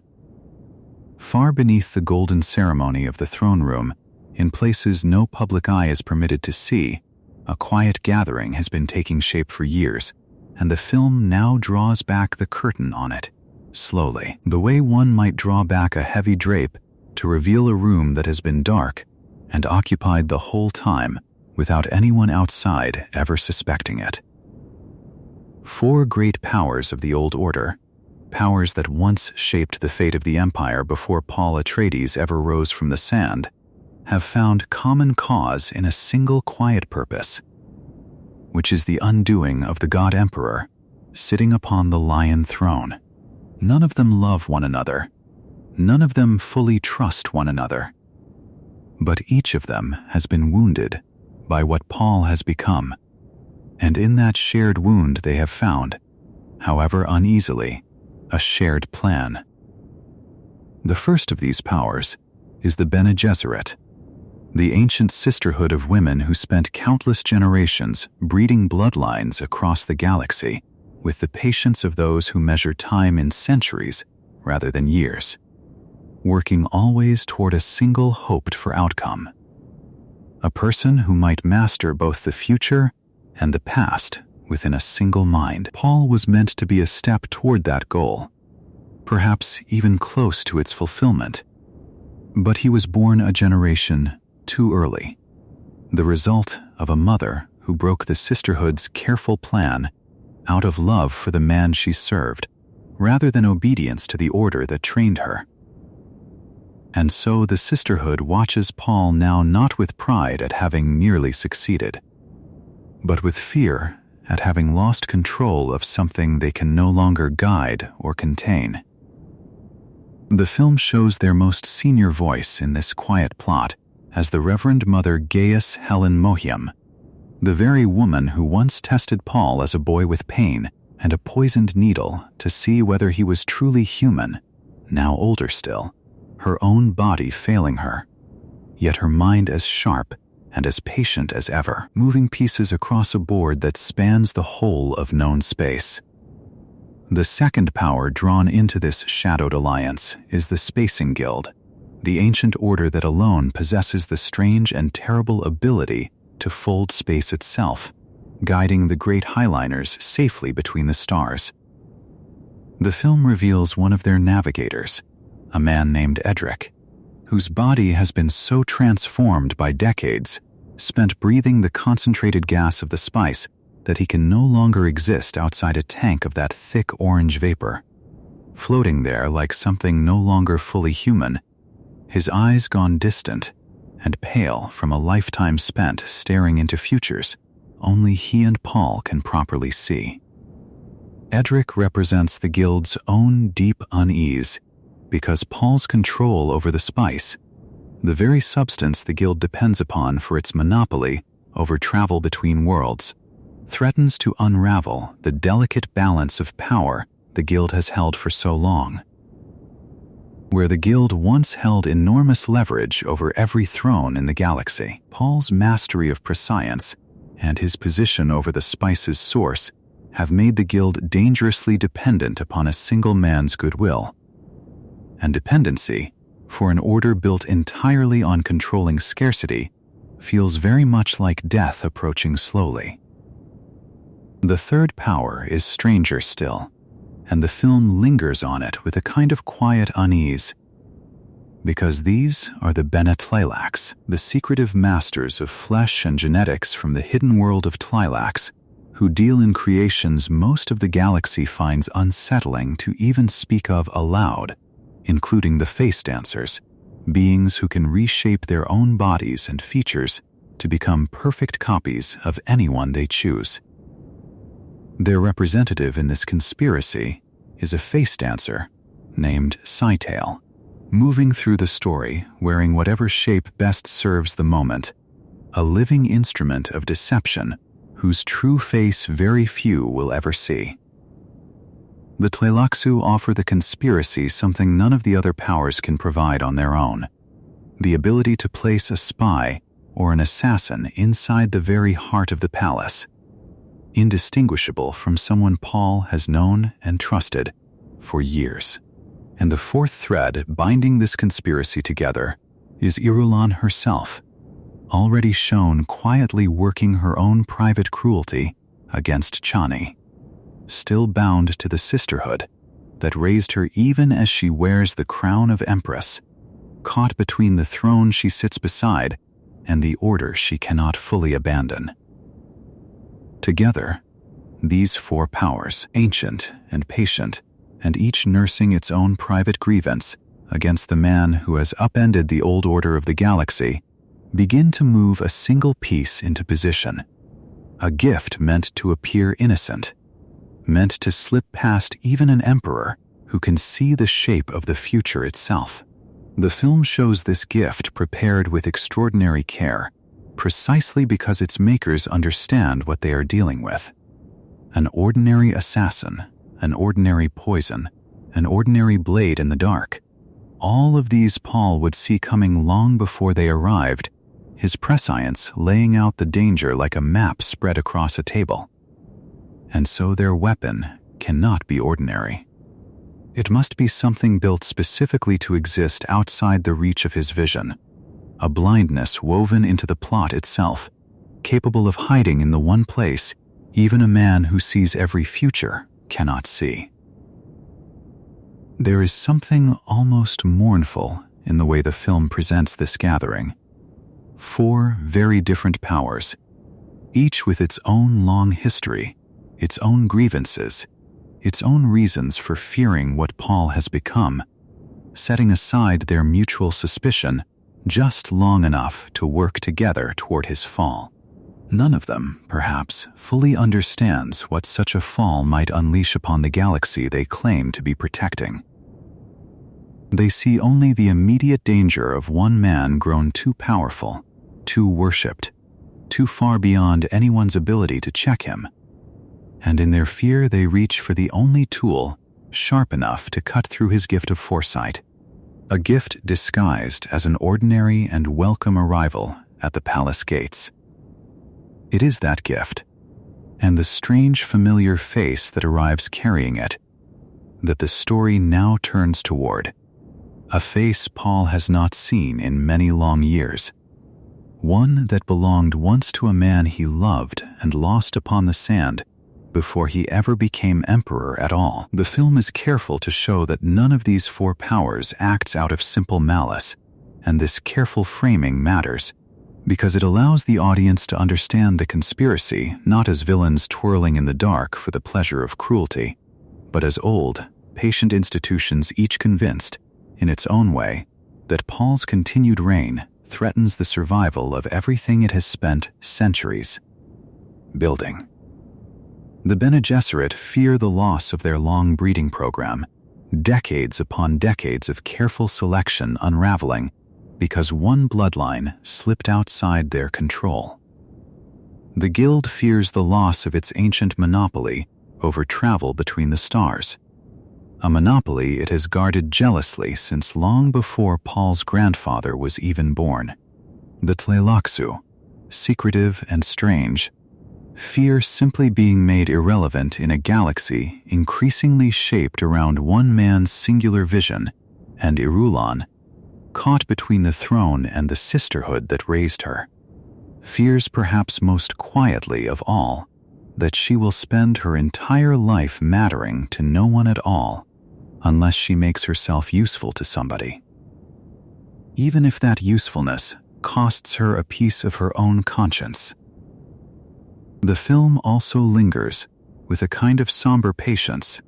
on the meetings themselves, held in dim chambers aboard slow-moving vessels or in quiet rooms far from the palace's watchful eyes, where representatives of these 4 powers speak carefully, weighing every word, aware that trust among themselves is almost as fragile as the trust any of them might place in Paul. They are not friends. They are, at best, allies of convenience, bound together by a shared fear rather than any shared affection, and the film allows this uneasy alliance to feel exactly as fragile as it is, a coalition that could fracture at any moment were it not held together by the sheer size of the danger they believe Paul represents. What makes their plan so unsettling, the film suggests, is not its violence, for it contains remarkably little violence in its early stages, but its patience. These are powers accustomed to thinking in decades and centuries rather than days,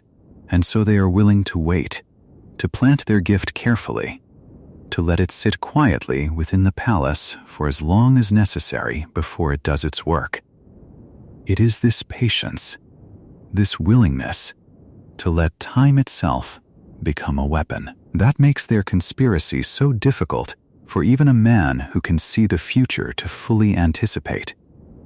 Because Paul's prescience shows him danger shaped like sudden events, blades and poisons and betrayals that arrive in a single decisive moment. It struggles far more to show him danger shaped like slow, careful waiting, a threat that unfolds so gradually it never quite registers as a single moment worth fearing until it has already arrived. Up next in Chapter 9, A Ghost of Duncan Idaho returns, we will follow the arrival of a familiar face at the palace gates, one carrying the memory of a man Paul thought he had lost forever. In the quiet after the wedding that was not truly a wedding, and the years of rule that had settled over Paul Atreides like a heavy cloak he could never quite remove, a gift arrived at the Grand Palace on Arrakis, and it was the strangest gift any conspiracy had ever sent to an emperor. It came from the Bene Gesserit, from the pale, quiet world whose face dancers and golas were feared and misunderstood across the whole of the Imperium, and it came wrapped not in paper or cloth, but in flesh itself, in a body that Paul had once loved as a brother and mourned as a father might mourn a son. The gift was a gola, a man regrown from dead cells in the axolot tanks of the Tleilaxu, and the dead man he had been built from was Duncan Idaho, the loyal swordmaster of House Atreides, who had given his life in the caverns beneath Arrakeen so many years before, buying with his final breath the time Paul and Jessica needed to escape into the desert and become something new. The Tleilaxu called him Hate,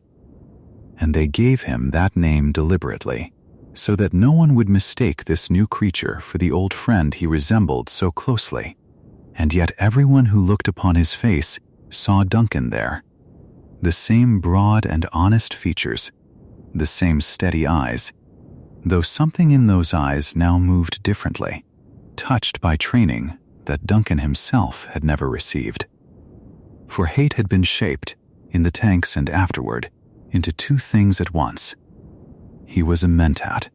one of those rare humans trained to hold vast columns of data in the mind and process them with a clarity no simple computer could match, since computers themselves were forbidden across the whole of human space after the ancient wars against the thinking machines. And he was also a philosopher of the Zensuni way, a follower of teachings that prized detachment, patience, and a kind of watchful stillness, so that this new Duncan spoke slowly, often turning questions back upon themselves, often answering with another question, in the manner of a teacher who wished his students to find truth rather than be handed it. Paul understood at once, the moment Hate was presented to him, that this was no simple act of generosity from a distant and mysterious people. It was a puzzle box built specifically for him, an object designed to work upon his heart in ways that ordinary weapons could never reach. For Paul, of all the men in the universe, could not simply enjoy a companion or trust a gift without also seeing, in the terrible sweep of his prescient vision, the many threads of consequence that trailed behind it into the future. He saw that Hate was dangerous precisely because he was beloved, that the conspirators who had sent him understood that Paul's own heart, softened by grief and by memory, might be the weakest door in the whole fortress of his rule. A weapon aimed at an emperor's guard could be turned aside. A weapon aimed at an emperor's love was far harder to parry, for the emperor himself did not wish to parry it. And so a question hung over the palace from the very first day of Hate's arrival, a question that Paul turned over again and again in the long quiet hours when sleep would not come to him. Was this truly Duncan, somewhere beneath the conditioning, beneath the careful layers the Tleilaxu had built into him? The old teachings said that a gola was built fresh from cells alone, that the original person's memories did not survive the process, that whatever walked and spoke now was a new soul entirely, wearing an old face as a kind of tragic coincidence. And yet Paul, who had seen so many futures branch away from this moment like rivers dividing around stones, could not be certain that the Tleilaxu had not done something more. Could not be certain that somewhere inside Hate the true memories of Duncan Idaho did not lie sleeping, waiting for the right word, the right shock, the right unlocking to bring them rushing back. This uncertainty was, of course, exactly the trap that had been laid. For if Paul chose to send Hate away, to refuse the gift and cast him back into the desert, or the void between worlds, he would be turning from his own door, a man who might, in some hidden chamber of his mind, still be the friend who had died protecting him. And if Paul chose to keep him close, to let him serve as mentat and advisor and quiet companion within the walls of the palace, then he was accepting into his most private circle a creature built by his enemies, trained perhaps to watch, to report, or worse, to strike at the moment, when trust had grown thickest and Paul's guard had grown thinnest. Every choice available to him carried its own poison, and this,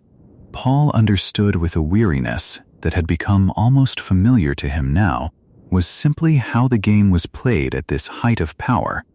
where nothing offered to an emperor was ever entirely what it seemed to be. He kept Hate near him all the same, for reasons that were not purely strategic. There was a tenderness in it, a private and almost secret hope that refused to be reasoned away, no matter how carefully Paul's prescient mind examined the dangers. He wanted,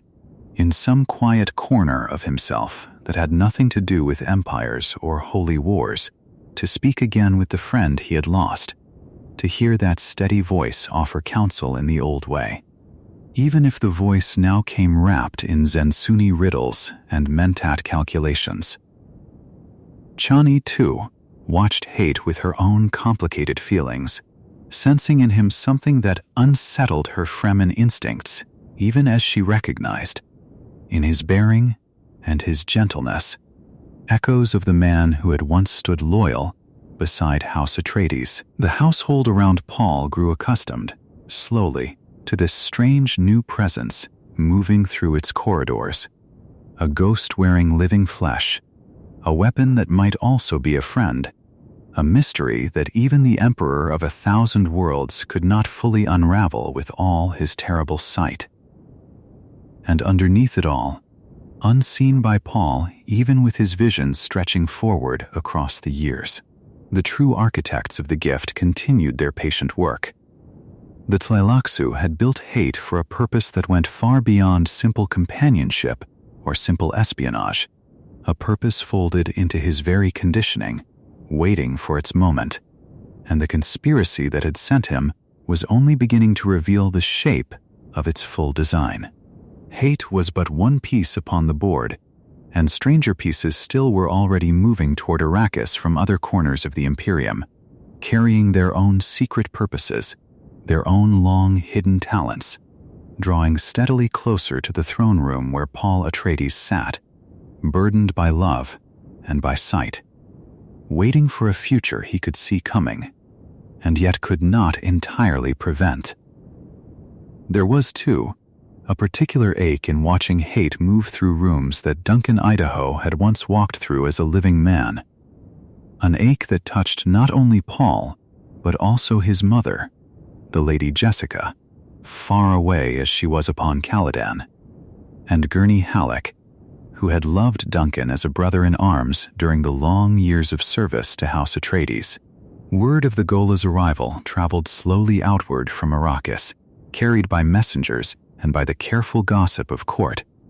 and wherever it reached those who had known the original Duncan, it stirred a mixture of hope and unease that mirrored Paul's own. Some among the old retainers of House Atreides wished to travel to Arrakis simply to look upon this new Duncan with their own eyes, to test for themselves whether some flicker of the old loyalty and the old humor still lived somewhere beneath the Tleilaxu conditioning, while others counseled caution, reminding anyone who would listen that a gift wrapped in a beloved face was, for that very reason, the most dangerous gift of all. Hate himself seemed aware, in his slow and philosophical way, of the strange position he occupied within the palace, and he did not pretend that his presence was simple or uncomplicated. He spoke often of the Zensunni teachings that had shaped him, offering Paul small parables and quiet observations about the nature of service, of loyalty, of the difference between a man's duty and a man's heart. And in these conversations, Paul sometimes caught glimpses of something that felt achingly familiar, a cadence of thought that echoed, however faintly, the Duncan he remembered. Yet just as often, Hate's mentat calculations surfaced in the midst of these gentle philosophies, cold columns of probability and inference that no ordinary swordmaster could ever have produced. And in those moments, the illusion broke, and Paul was reminded sharply that whatever walked beside him now had been built, piece by piece, in tanks far away, by hands that did not wish him well. The household staff, too, adjusted slowly to Hate's quiet presence, learning to address him by his new name, even as their eyes betrayed the old memory his face called forth in them. Children born since Duncan's death, including Paul's own sister Alia, had never known the original man at all, and to them, Hate was simply Hate, a patient and watchful figure who answered questions carefully and never raised his voice. A mentat advisor like any other, stripped of the layered history that made his presence so complicated for those who remembered the man he had once been. Alia, sharp-eyed even in her youth and touched by her own strange and early awareness, watched Hate with an attention that went beyond simple curiosity, sensing perhaps before anyone else the deeper currents of design that ran beneath his calm surface, though she said little of what she sensed, choosing instead to watch and wait, as was her way. Meanwhile, far from the golden halls of the palace, in places hidden from even the most careful watchers of imperial intelligence, the true purpose behind Hate's creation continued to take shape, unseen and unspoken, waiting patiently for the moment when it would finally be called upon. Paul's visions, vast as they were, could sense the presence of this hidden design the way a man standing upon open sand might sense a storm gathering far beyond the horizon, a pressure in the air, a stillness that promised motion to come, without yet showing him the storm's full and terrible shape. He kept Hate close, watched him carefully, allowed himself the quiet comfort of a familiar face and a familiar voice, and waited, as he had waited through so many years of rule, for the moment when the true nature of this long and patient gift would finally reveal itself. Up next in Chapter 10,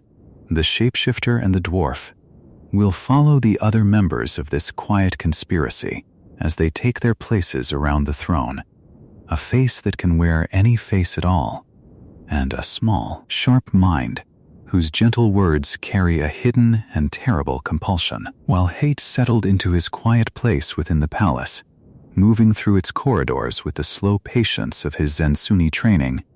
two other figures were drawing steadily nearer to Arrakis, carried on currents of conspiracy that reached from the pale laboratories of the Bene Tleilax all the way to the golden throne room, where Paul Atreides now ruled. These two were not gifts, not offerings made with any pretense of generosity. They were instruments, sent to finish what the gift of Hate had only begun to prepare, and each of them carried a talent so unusual that ordinary men could scarcely imagine how such gifts had come to exist at all. The first of these was called Sightale, and he belonged to that rarest and most unsettling class of Tleilaxu creation, the face dancer. A being whose body was not fixed the way other bodies were fixed, but fluid, capable of shifting to take on the appearance, the voice, the very mannerisms of another person entirely, where an ordinary spy might disguise himself with paint and costume and careful study, always leaving some small crack through which the truth might be glimpsed. A face dancer became the person he imitated so completely that even those who had known the original for years might notice nothing amiss. Sightale could walk into a room wearing the face of a trusted servant, a palace guard, a minor official who had gone unnoticed for months, and no one watching him would see anything but the familiar face they expected to see. This gift made him something almost impossible to guard against, for how does a ruler defend his walls when the walls themselves might, at any moment, be wearing the face of someone he trusts? The second figure was smaller in stature, but no less dangerous in his own quiet way. A dwarf named Bijaz, himself a kind of Tleilaxu creation as well, though his gift lay not in his body, but in his mind and voice. Bijaz was a mentat, trained in that same rare discipline of pure calculation that Hate himself possessed, and yet the Tleilaxu had shaped him for a darker purpose than simple advisement. Hidden within his speech, folded into the rhythm and cadence of ordinary conversation, lay compulsions, phrases and patterns that could reach into the mind of a listener and plant suggestions there without the listener ever realizing what had been done to him. Bijaz spoke often in riddles and small verses, in a playful, childlike cadence that seemed harmless on its surface, almost charming in its strangeness, and yet beneath that playful surface ran a current of quiet manipulation, words chosen with mentat precision to work upon the deep places of the mind where a person's will was formed. Together, Sightale and Bijaz represented two different kinds of danger that a court could face, and the conspirators who had assembled this quiet company understood well how such dangers might complement one another. Where the face dancer could become anyone, slipping unnoticed into places no ordinary agent could reach, the small mentat could work upon minds directly, bending intention and desire in ways too subtle to be easily detected. And standing behind both of them, joined in a single design, though each conspirator had his or her own separate reasons for wanting Paul Atreides brought low, stood a wider alliance that had been gathering quietly for years. The Bene Tleilax had sent their golas and their face dancers and their compulsion-bearing mentats because they resented an emperor whose prescient sight threatened the secrecy in which their strange arts had always been practiced. The Spacing Guild, whose navigators required the spice to fold space, and therefore held a terrible and constant interest in anything that touched the fate of Arrakis, feared what Paul's total vision of the future might mean for their own continued relevance and survival. And the Bene Gesserit, that ancient sisterhood of careful breeding and careful manipulation, watched with a cold fury the way their long breeding program, a plan that stretched back for generations and was meant to produce a controlled being of their own choosing, had instead produced Paul, an uncontrolled variable who had seized the very power they had hoped to command themselves. Even Princess Irulan, daughter of the old Padishah emperor, and now Paul's wife in name and ceremony, though never in the private truth of his heart, moved within this same tangled web of interest and resentment, though her own loyalties remained harder to read than the others, caught as she was between her training as a Bene Gesserit sister and whatever private feelings had grown, slowly and against her own expectations, for the strange and burdened man she had married. This alliance of conspirators, so different from one another in their histories and their motives, had found common cause in a single shared desire to see the god emperor of the known universe brought down from his impossible height, to see the jihad that burned in his name finally quenched, and to see the future once again made uncertain and unwritten, free from the terrible certainty of Paul's prescient grip. Scytale moved through the shadows of Arrakis with the quiet confidence of a creature who could never truly be caught, taking on faces as easily as another man might change his cloak, gathering information, arranging meetings, preparing the ground for whatever plan was still taking shape among the conspirators. Bajaz waited nearer to the palace itself, his small form and playful manner disarming those who might otherwise have suspected him, his words settling like seeds into the minds of anyone who lingered too long in his company. And all the while, Paul Atreides sat upon his throne, with his terrible gift of foresight stretched out before him like an endless desert,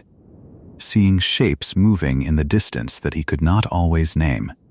sensing danger, gathering the way a man might sense a storm building beyond the horizon long before the first grains of sand begin to sting his face. He knew, in the way that only he could know such things, that the quiet days of his reign were drawing toward some sharp and painful turning,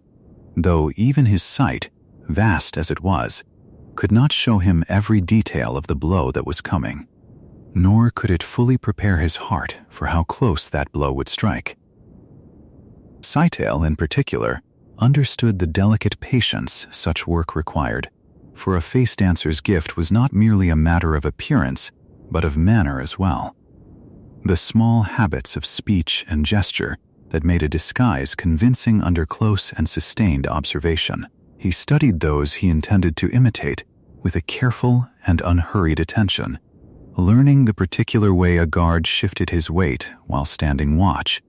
the particular pause a servant took before answering a question, the thousand small details that separated a true impression from a merely superficial one. In this way, he could move through the palace and its surrounding city not as a single infiltrator, but as many different people across many different days, each appearance so carefully studied that suspicion never had cause to gather around any one of them.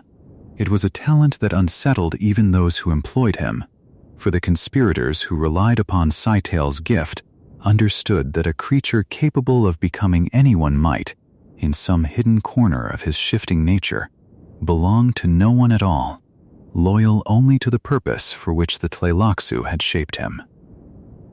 Bajaz, for his part, occupied his hours in quieter fashion,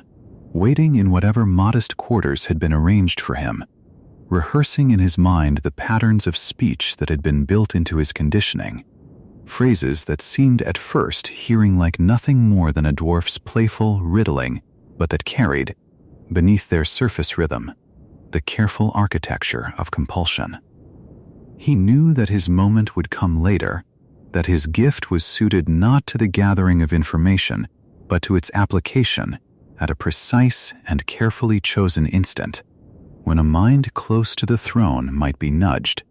gently and almost imperceptibly, toward a course of action it might never have chosen on its own. Until that moment arrived, he practiced patience in his own small way, content to remain a quiet and curious figure at the edges of the unfolding design, waiting for the conspiracy's larger machinery to bring him at last to the place where his particular gift would be needed. The alliance that bound the Bene Tleilax, the Spacing Guild, the Bene Gesserit, and the uncertain loyalties surrounding Irulan together was not one built upon warmth or shared affection, but rather upon a colder and more practical recognition that each party possessed something the others required. The Tleilaxu offered their strange biological arts, their golas and face dancers, and conditioned mentats. The guild offered its vast reach across the folded pathways of space, and the quiet, terrible leverage that came from controlling the very means by which the Imperium's peoples and goods moved between the stars. The Bene Gesserit offered their long centuries of accumulated knowledge, their understanding of bloodlines and prophecy, and the deep currents of human behavior that had guided their breeding program since long before Paul's own birth. And each of them, in their own private councils, nursed grievances against the man who now sat the throne. Grievances that had grown only sharper as his jihad continued to reshape the political and religious landscape of 1,000 worlds in his image. Paul sensed the shape of this gathering storm long before its individual pieces revealed themselves fully to him. Sensed it the way a Fremen might sense the coming of a great worm from the faintest tremor beneath the sand. And he moved through his days with the particular weariness of a man who understood that no vigilance, however total, could entirely close every door through which danger might eventually slip. Up next, in Chapter 11, The Stone That Stole His Sight, we'll witness the moment when this long and patient conspiracy finally strikes at the Emperor himself with a weapon old and terrible enough to reach even a man who can see the future unfolding before it arrives. There is a particular kind of stillness that settles over a story just before its worst moment arrives, and it settled now over the Grand Palace at Arrakeen. In the days when the conspiracy that had gathered so patiently around Paul Atreides finally moved from waiting into action. The weapon they had chosen was old, older than the great houses themselves, older even than the long peace that the Great Convention had imposed upon the warring families of the Imperium so many generations before. It was called a stone burner,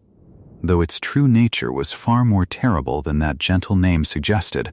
for hidden within its casing lay a small atomic charge, one of those forbidden weapons that every house was sworn never to use against another human being,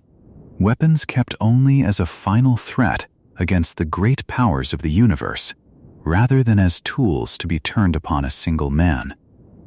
To use such a device against the person of an emperor was an act of such enormity that it could scarcely be imagined by those who still believed in the old restraints of civilization. And yet this was precisely why the conspirators had chosen it,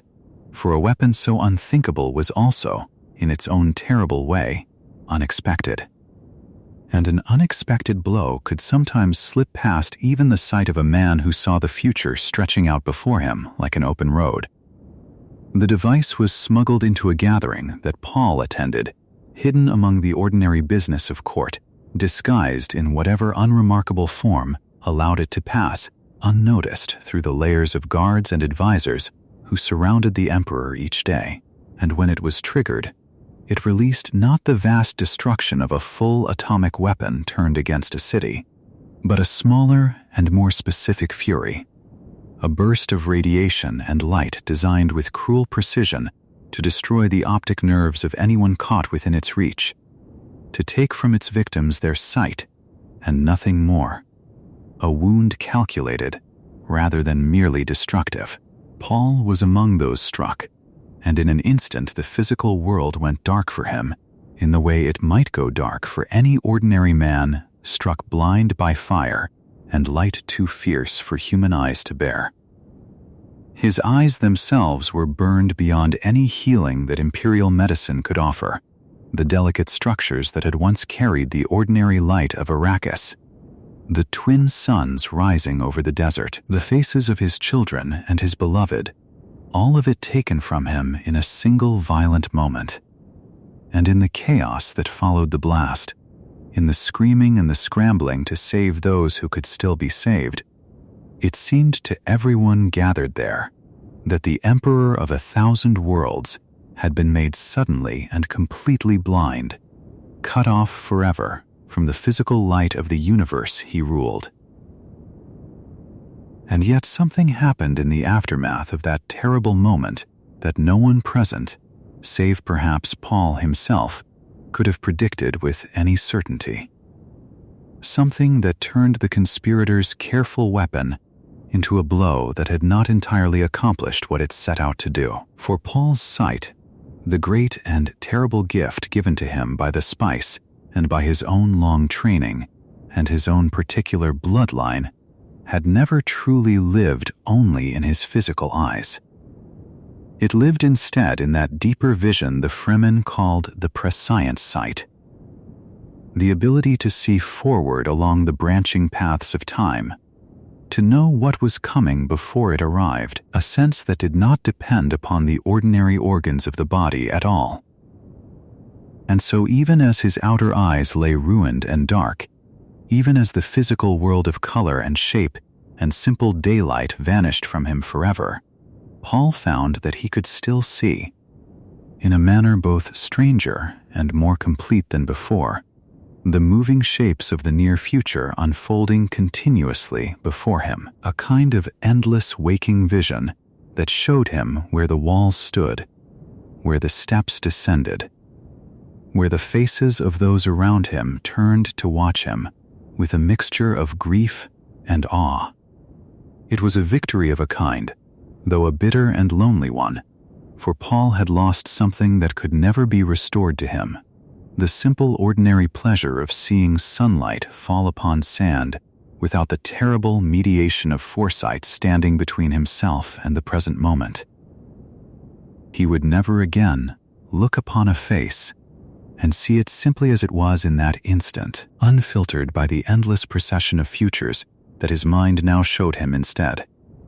Every step he took from this day forward would be guided by vision of what was about to happen rather than by sight of what was actually there before him, a strange and exhausting way to move through a world that other people still experienced directly and simply, with their ordinary eyes open to the present alone. Word of the attack spread quickly through the corridors of power and out across the wider Imperium, and with it spread a fear that ran deeper than the injury itself, for those who had struck at Paul had proven something that many had begun to doubt was possible, that the God Emperor of the known universe could, in fact, be wounded, that his flesh was as vulnerable as any other man's flesh, whatever visions moved behind his ruined eyes. Chani, who loved him with the fierce and unshakable loyalty of the desert people, stayed close beside him through those difficult days, watching him move through the palace with an eerie and unsettling grace, his steps sure despite his blindness, his manner calm despite the violence that had been done to him. And she began to understand, as did everyone around him, that something profound had shifted in the nature of the man she had chosen to love. For among the Fremen, blindness carried an old and unforgiving meaning, a custom stretching back through generations spent surviving in the harshest desert on any world, a tradition that held the blind must be given to Shai Hulud, left in the open sand for the desert itself to claim, since a blind man could not be expected to survive the endless dangers of that unforgiving land. This custom now hung over Paul as heavily as the injury itself, a question whispered among the Fremen who had once called him Muad'dib and Mahdi, wondering whether their emperor, blind now in body if not in vision, would be expected to submit to the same ancient law that governed every other blind man among them. In the confused hours after the blast, physicians and attendants moved through the palace with the particular urgency that follows any attack upon the highest seat of power, tending to the wounded, questioning the guards who had stood nearest the device, searching for any trace of how such a weapon had been smuggled so deeply into a place that was meant to be impenetrable. And yet even amid this urgency, a quieter and stranger fact began to settle over those closest to Paul, a fact that seemed almost to defy the ordinary laws of injury and recovery. Where any other man struck blind by such a weapon would have stumbled, would have reached out for a guiding hand, or called for someone to lead him through the unfamiliar darkness that had suddenly swallowed his world, Paul instead rose from the chaos with a calm and steady bearing, moving as though the room around him remained entirely visible, as though nothing at all had changed in the way he perceived the space through which he walked. This calm unsettled the attendants far more than open grief or panic might have done, for they had expected to comfort a broken man, and found instead someone whose composure seemed almost otherworldly, a stillness that belonged more to prophecy than to ordinary human suffering. Chani, watching him in those first hours, felt a fear that ran deeper than simple worry for his physical recovery, a fear that touched upon the very nature of the man she loved, wondering how much of him remained bound to the ordinary world of flesh and feeling, and how much had already slipped away into that vast and lonely country of vision that only he could see. She stayed close beside him nonetheless, offering what comfort her presence could provide, even as she sensed that the comfort she offered reached him now through channels different from the ones that had once carried her voice and her touch directly into his awareness. News of the attack could not be contained within the palace walls for long, and soon it traveled outward across Arrakis and beyond, carried by traders and pilgrims and the endless traffic of ships that moved between the desert world and the wider Imperium. Those who heard it reacted in ways that revealed the deep uncertainty now settling over Paul's rule, some proclaiming that the attack proved the Emperor's divine protection, since he had walked away from an atomic weapon with his life and his mind intact, and others whispering more darkly that a god who could be wounded at all was perhaps no god, that a prophet struck blind by his enemies had shown the whole Imperium a vulnerability that many had long suspected, but few had dared to test. The conspirators who had ordered the attack understood well that its value lay not only in the injury itself, but in the doubt it planted, a doubt that would work upon the faith of Paul's followers far more slowly and far more corrosively than any single blade or bomb ever could. Up next in Chapter 12, The Emperor Who Sees Without Eyes. We'll follow Paul as he learns to walk through his palace and his empire, guided only by the visions of what is about to come, and as the old Fremen custom of the desert begins to press closer around him than ever before. In the quiet days that followed the burning of his eyes, Paul Atreides began to move through his palace in a manner that unsettled everyone who witnessed it, a manner that seemed, on its surface, to defy the very injury he had suffered. He walked without a guiding hand, descended staircases without hesitation, turned to face visitors the moment they entered a room, before any sound or scent could have announced their presence to an ordinary blind man. To the servants and guards who watched him pass through the long corridors of the Grand Palace, it appeared almost as though nothing at all had changed, as though the Emperor had simply chosen, for reasons of his own, to close his eyes and yet retain every other faculty of sight, and in a strange and terrible way, this was almost exactly what had happened. For Paul's prescient vision, that vast and continuous awareness of the futures branching out before him, did not require the ordinary light that enters through a living eye. It showed him instead the shape of what was coming, moments ahead of the present, close enough in time that a person watching him might never notice the gap between vision and action. When he reached for a cup upon a table, he was not seeing the cup as it sat there in that instant, but rather seeing an instant before his hand arrived, the moment in which his fingers closed around it, and so his hand moved with a sureness that seemed impossible for a blind man to possess. When he turned to greet Chani as she entered a chamber, he was not hearing her footsteps and reacting, but perceiving in advance the future in which she stood before him, and greeting that future as though it were already the present. This existence was, in its own way, a marvel, a demonstration of just how strange and total a gift Paul's prescience truly was. And yet, it carried within it a deep and abiding loneliness that only Paul himself could fully understand. To live guided by visions of what was about to happen, rather than by direct perception of what was actually there, meant living always slightly ahead of one's own life, meant experiencing the present moment as something already half remembered, even as it arrived. Paul could no longer simply be surprised by anything small and ordinary, could no longer glance at a sudden change of light across the sand or the unexpected smile crossing a friend's face, without that glance having already been foreseen and absorbed into the endless, unspooling vision that ran ahead of him at all times. There was, in this way of seeing, a strange kind of imprisonment layered over its evident power, for Paul had traded the simple immediacy of ordinary sight for a vision that showed him everything, and yet somehow left him further from the world than he had ever been before. And beneath this quiet strangeness in the palace, a harder and more immediate danger continued to press upon him.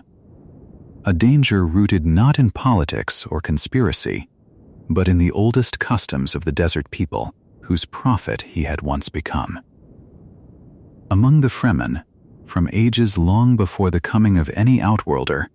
the fate of the blind had always been fixed and unquestioned. A man who could not see, could not read the wind upon the sand,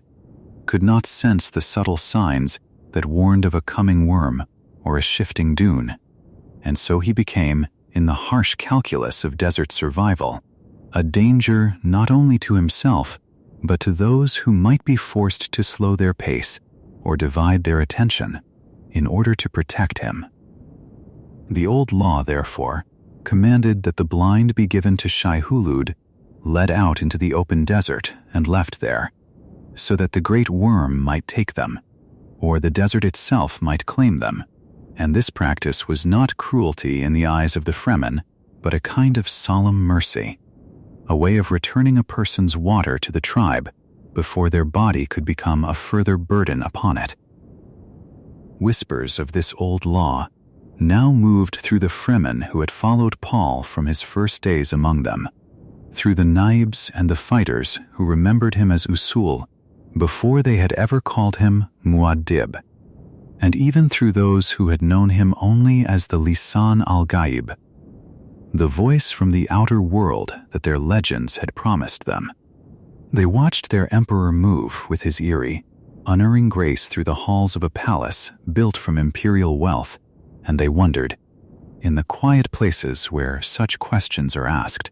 whether the same law that governed every blind man among them might yet be asked of him as well, whether even a prophet, even a god emperor, could stand outside the oldest customs of the people who had first given him his power. Paul himself understood this pressure better than anyone around him,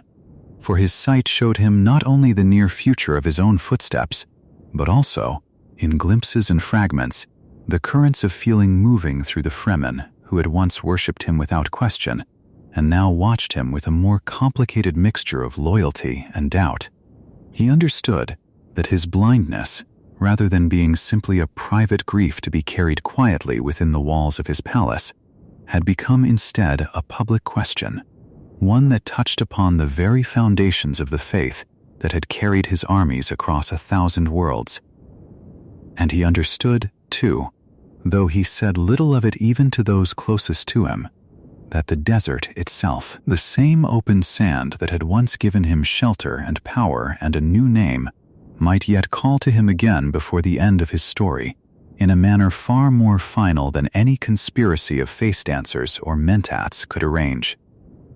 For now, though, he continued to walk his palace with his strange and unsettling sureness, guided by visions of moments not yet arrived, carrying within him both the terrible power of total foresight and the quiet ache of a man who could no longer simply look upon the ones he loved. Chani watched him with a heart torn between admiration and sorrow,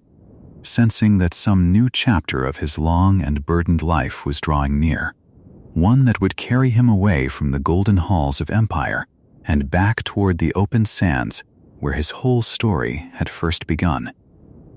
There were, in those long, quiet evenings, moments when Paul spoke softly of what this new manner of seeing felt like from within, though he shared such thoughts only with those closest to him, with Chani in the privacy of their chambers, or with Hate during the slow philosophical conversations that had become a fixture of the emperor's days. He described it not as darkness, exactly, since darkness itself was a thing perceived by eyes that no longer functioned, but rather as a kind of endless procession of moments not yet arrived, layered one upon another like the folds of a great curtain, each fold showing him some fragment of what was still to come. He confessed that there were times when this vision grew almost unbearably heavy, when the sheer volume of futures pressing upon his awareness made him long, in some quiet and private corner of his heart, for the simple mercy of true blindness, an emptiness rather than an endless and demanding fullness of sight. Hate listened to these confessions with the patient stillness that had become his particular gift,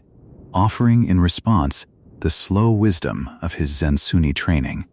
reminding Paul gently that even a man who saw every future still had to choose, moment by moment, which path among those futures he would actually walk, and that this act of choosing remained entirely his own, untouched by however much or however little his eyes could show him. Paul found some comfort in these words, though he understood also that Hate's comfort came from a source whose ultimate loyalties still remained uncertain, a fact that colored even their gentlest exchanges with a thread of quiet caution that never fully left him. Meanwhile, beyond the walls of the palace, the Nabes who governed the various Fremen tribes scattered across Arrakis began to gather in smaller councils of their own, speaking in careful and measured tones about what should be done regarding their blinded emperor, weighing the old law against the strange new reality of a man who moved and spoke and ruled as though no injury had touched him at all.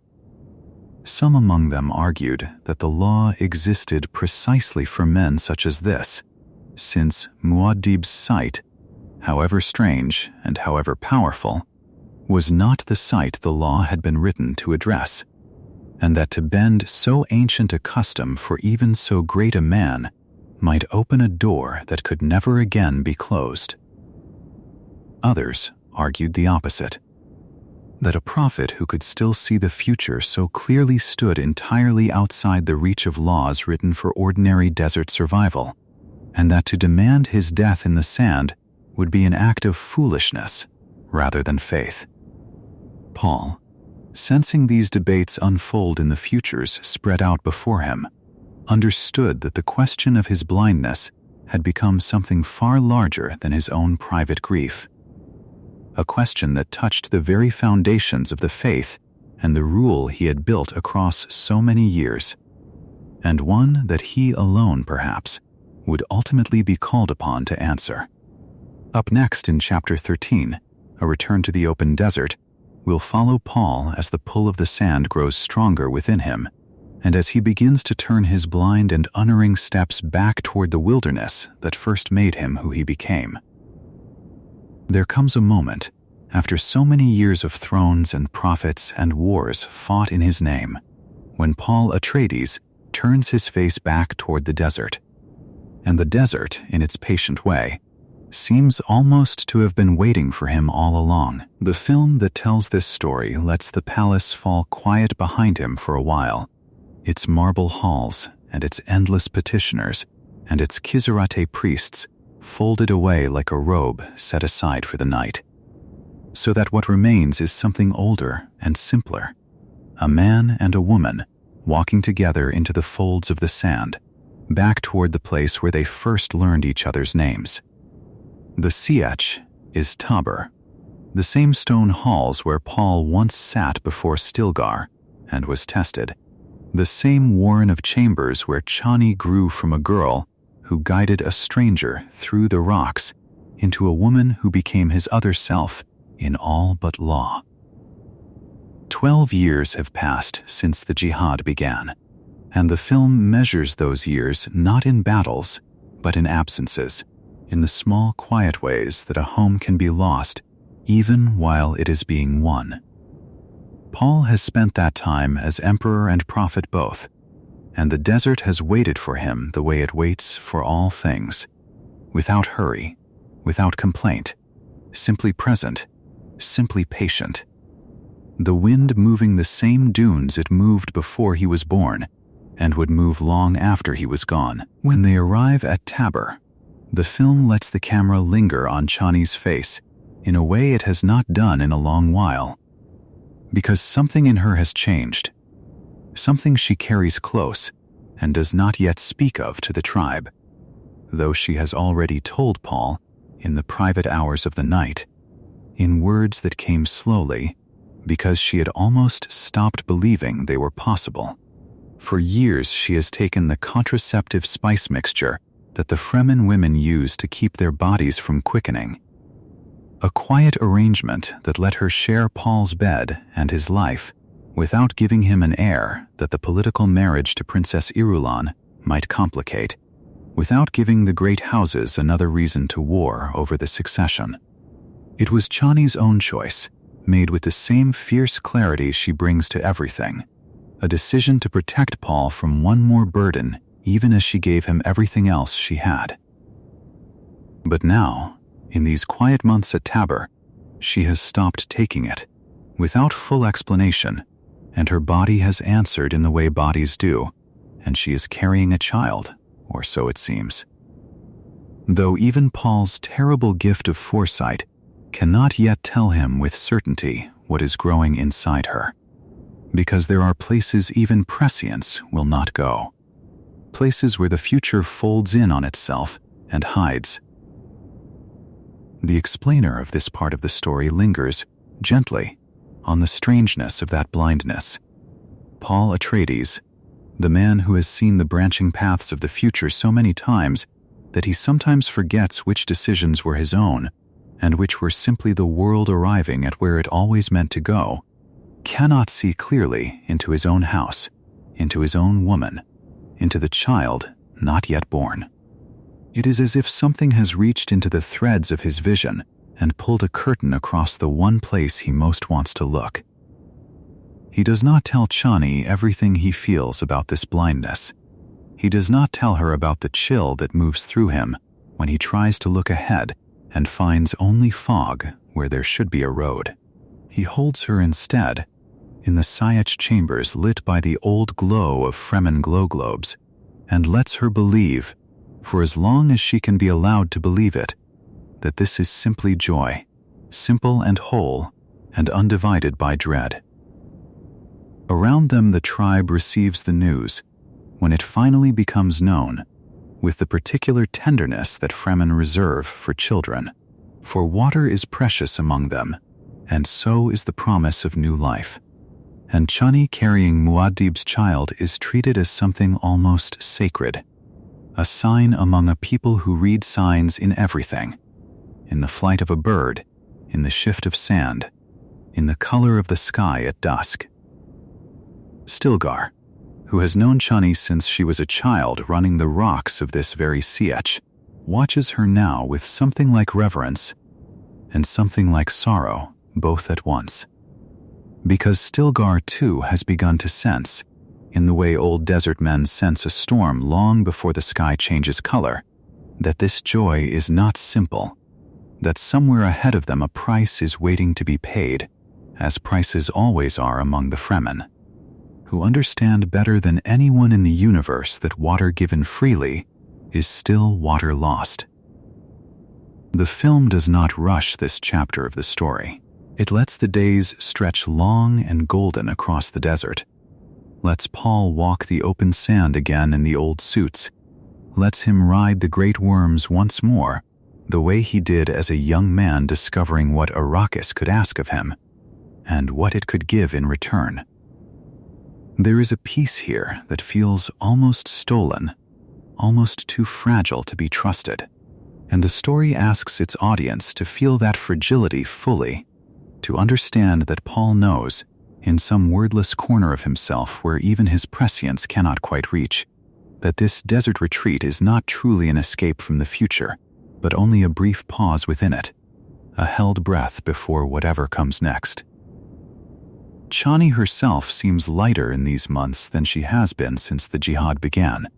and the film finds a kind of mercy in showing her this way,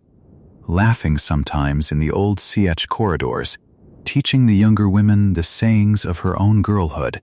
touching her stomach in the private moments when she believes no one watches, though Paul always watches, because watching her is one of the few things left that gives him unclouded happiness. And yet even in these tender scenes, there are shadows crossing the light, brief and easy to miss if the story did not want its audience to notice them. Paul's eyes drifting, for a half-second too long, toward the southern horizon, where the deep desert stretches unbroken toward Sietch Jacurutu and the wilder tribes, his hand pausing, for a half-second too long, on the doorframe of their chamber, as though bracing against something only he can feel arriving. Word comes from the north, carried by smugglers and traders, in the way news always finds its way across Arrakis, no matter how carefully anyone tries to keep a secret, that plots are gathering against the throne. That old enemies who never accepted Muad'dib's rule have found new patience and new methods, that a conspiracy is weaving itself together in the shadows behind the golden lion banners. But for now, in this chapter of the story the film wants to tell slowly and gently, none of that reaches the Sietch. For now there is only sand, and water hoarded carefully in the deep cisterns, and the low murmur of Fremen voices in prayer at evening, and Chani growing rounder and stranger and more radiant with each passing week, carrying inside her something that even the Emperor of 1,000 worlds cannot yet see clearly enough to name. There are other quiet threads the film gathers up during these desert weeks, small details that matter more than they seem, the way small details in this story always seem to matter more than they seem. Irulan, the princess who wears the title of Empress in the eyes of the wider Imperium, but shares no true intimacy with Paul at all, remains behind in the northern city. Her days spent in careful study and careful correspondence, watching from a distance as the man she is married to in name retreats into a desert life she is not permitted to enter. The film does not forget her in this chapter even as it turns its gaze toward Tabor, because her patience, and the loneliness folded inside that patience, is its own quiet undercurrent running beneath everything else. And further away still, in places the Sietch cannot see and the desert cannot warn against, old enemies of the throne continue their slow work, the Bene Gesserit weighing their long designs, the Spacing Guild counting the costs of a jihad that has reordered trade across 1,000 worlds, the Bene Tlilax preparing gifts that are not truly gifts at all. None of this touches the Sietch directly in these calm months, but the film wants its audience to feel it waiting at the edges all the same, the way a held breath waits to be released, the way the desert itself seems to hold something back, even while it gives Paul and Chani these last unclouded days together. Up next, in Chapter 14, The Birth of the Twins, we'll follow Chani through the final days of her pregnancy and into the birth itself, where the desert and the Sietch and Paul's own foresight are all surprised together by what arrives, not the single child that everyone expected, but two. The film slows almost to stillness for the birth, because this is one of those moments in the long story of Dune Messiah where everything the saga has been building toward quietly arrives, folded inside the smallest and most ordinary of human events. A woman in labor, a Sietch full of waiting women, a man pacing outside a chamber door the way men have paced outside such doors since long before. There were spice, or worms, or empires to fight over. Chani's time comes at Sietch Tabor, in the deep chambers where she herself was born, attended by the old Fremen women who know the ways of birth in the desert better than any souk doctor from the great houses of the Landsraad, and Paul waits nearby, an emperor reduced, for these hours, to something far older and far more universal, simply a husband who cannot see clearly what is coming and is frightened by that blindness in a way that nothing else in his strange life has frightened him. The explainer of this part of the story makes clear something the audience needs to understand about Paul in this moment: his prescience, the gift and curse that has let him walk the paths of the future since before he ever set foot on Arrakis. Still will not settle here.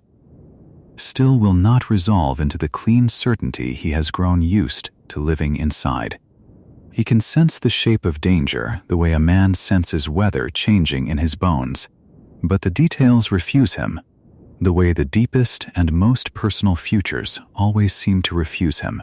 as though the universe reserves some things, even from muad'dib, for the moment they actually happen. And so he waits the way any man would wait, pacing the stone corridor, listening to the sounds through the heavy chamber door, feeling for the first time in years genuinely uncertain of what the next hour will bring. What comes, when it finally comes as a surprise even to the old women who have attended 1,000 desert births, even to Stilgar standing grim and still near the doorway, even, in the end. To Paul himself, Chani gives birth, not to the single child the Sietch has been preparing for all these months, but to two, a boy and a girl together, twins born in the same hour from the same body. And the story lingers on the astonishment that ripples through the Sietch when the news passes from chamber to chamber, from mouth to mouth, because twins are rare enough among the Fremen to be treated as a wonder. And these twins are not merely Fremen children, but the children of Muad'dib himself, born of Chani, born of the desert, born into a destiny that none of them, not even Paul, can yet fully measure. The boy is named Leto, after Paul's own father, the Duke who died so long ago on this same planet in the opening violence that began this entire story. And the girl is named Ganima, a Fremen word, meaning something won in battle, something taken and kept. And the film allows a quiet moment here, small and tender, where the audience is invited to feel the weight folded into these two names, one reaching backward toward a grandfather these children will never meet, one reaching sideways toward the desert itself and everything it has cost the family to survive upon it. But the wonder does not end with the mere fact of twins, because these are no ordinary children, not by the standards of any world beyond Arrakis, and certainly not by the standards of ordinary human infancy anywhere in the universe. Chani has taken the spice in vast quantities throughout her pregnancy, as all Fremen do, as Paul himself has for years. And the concentration of melange that saturates her body during the children's development inside her does something that no Bene Gesserit records, no souk medical texts, no imperial genealogists have ever fully anticipated. Leto and Ganima are born preborn, aware, awake behind their infant eyes with the accumulated consciousness of every ancestor whose memory lives, coiled within the genetic line that runs back through Paul and further still, back through Jessica, back through the long, careful breeding program the Bene Gesserit wove across 10,000 years to produce exactly this bloodline, though never quite in the way the sisterhood intended. These are infants who, from their very first hour of life, carry within them the full weight of ancestral memory, the same terrible inheritance that made Aliyah, Paul's own sister, into something the Fremen half feared and half worshipped from the moment of her birth. Because she too was born awake, born already ancient, born already carrying voices inside her that no child should have to carry. The film wants its audience to sit with this quietly rather than rushing past it, because it is one of the strangest and most profound turns in this whole story. What should be the happiest moment in Paul and Chani's life together, the arrival of children they had waited years and sacrificed so much to have, arrives instead heavy with a burden neither of them fully chose. Leto and Ghanima will never know an ordinary childhood, will never grow into awareness slowly the way other children do, discovering the world piece by piece across years of soft forgetting and soft learning. They begin already knowing, already carrying inside their small new bodies the memories of Paul's ancestors and Chani's, a compressed and terrible inheritance passed down through the same abomination of pre-birth awareness that has already shaped Aaliyah's strange and lonely life among the Fremen, who both revere and fear her. Paul, when he finally enters the chamber and looks down at his son and his daughter together, feels the joy any father would feel, warm and immediate and entirely human. And the film does not deny him that, does not make this moment only sorrow,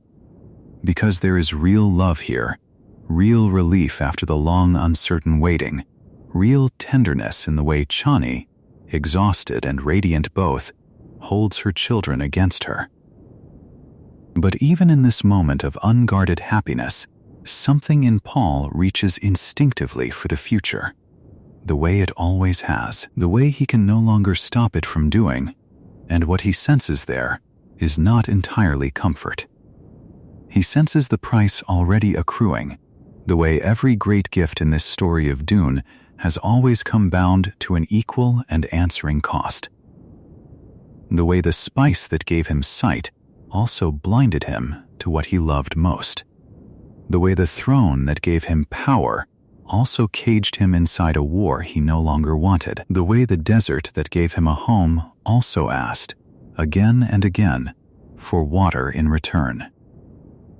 Outside the chamber, word spreads through Sietch Tabr and outward across Arrakis, and eventually across the 1,000 worlds of the Imperium,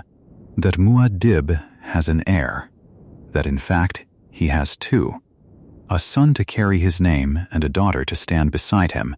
and the political tremors of that news begin moving through the Landsraad and the Bene Gesserit chapter houses and the Chom boardrooms almost, before Chani has finished holding her children for the first time.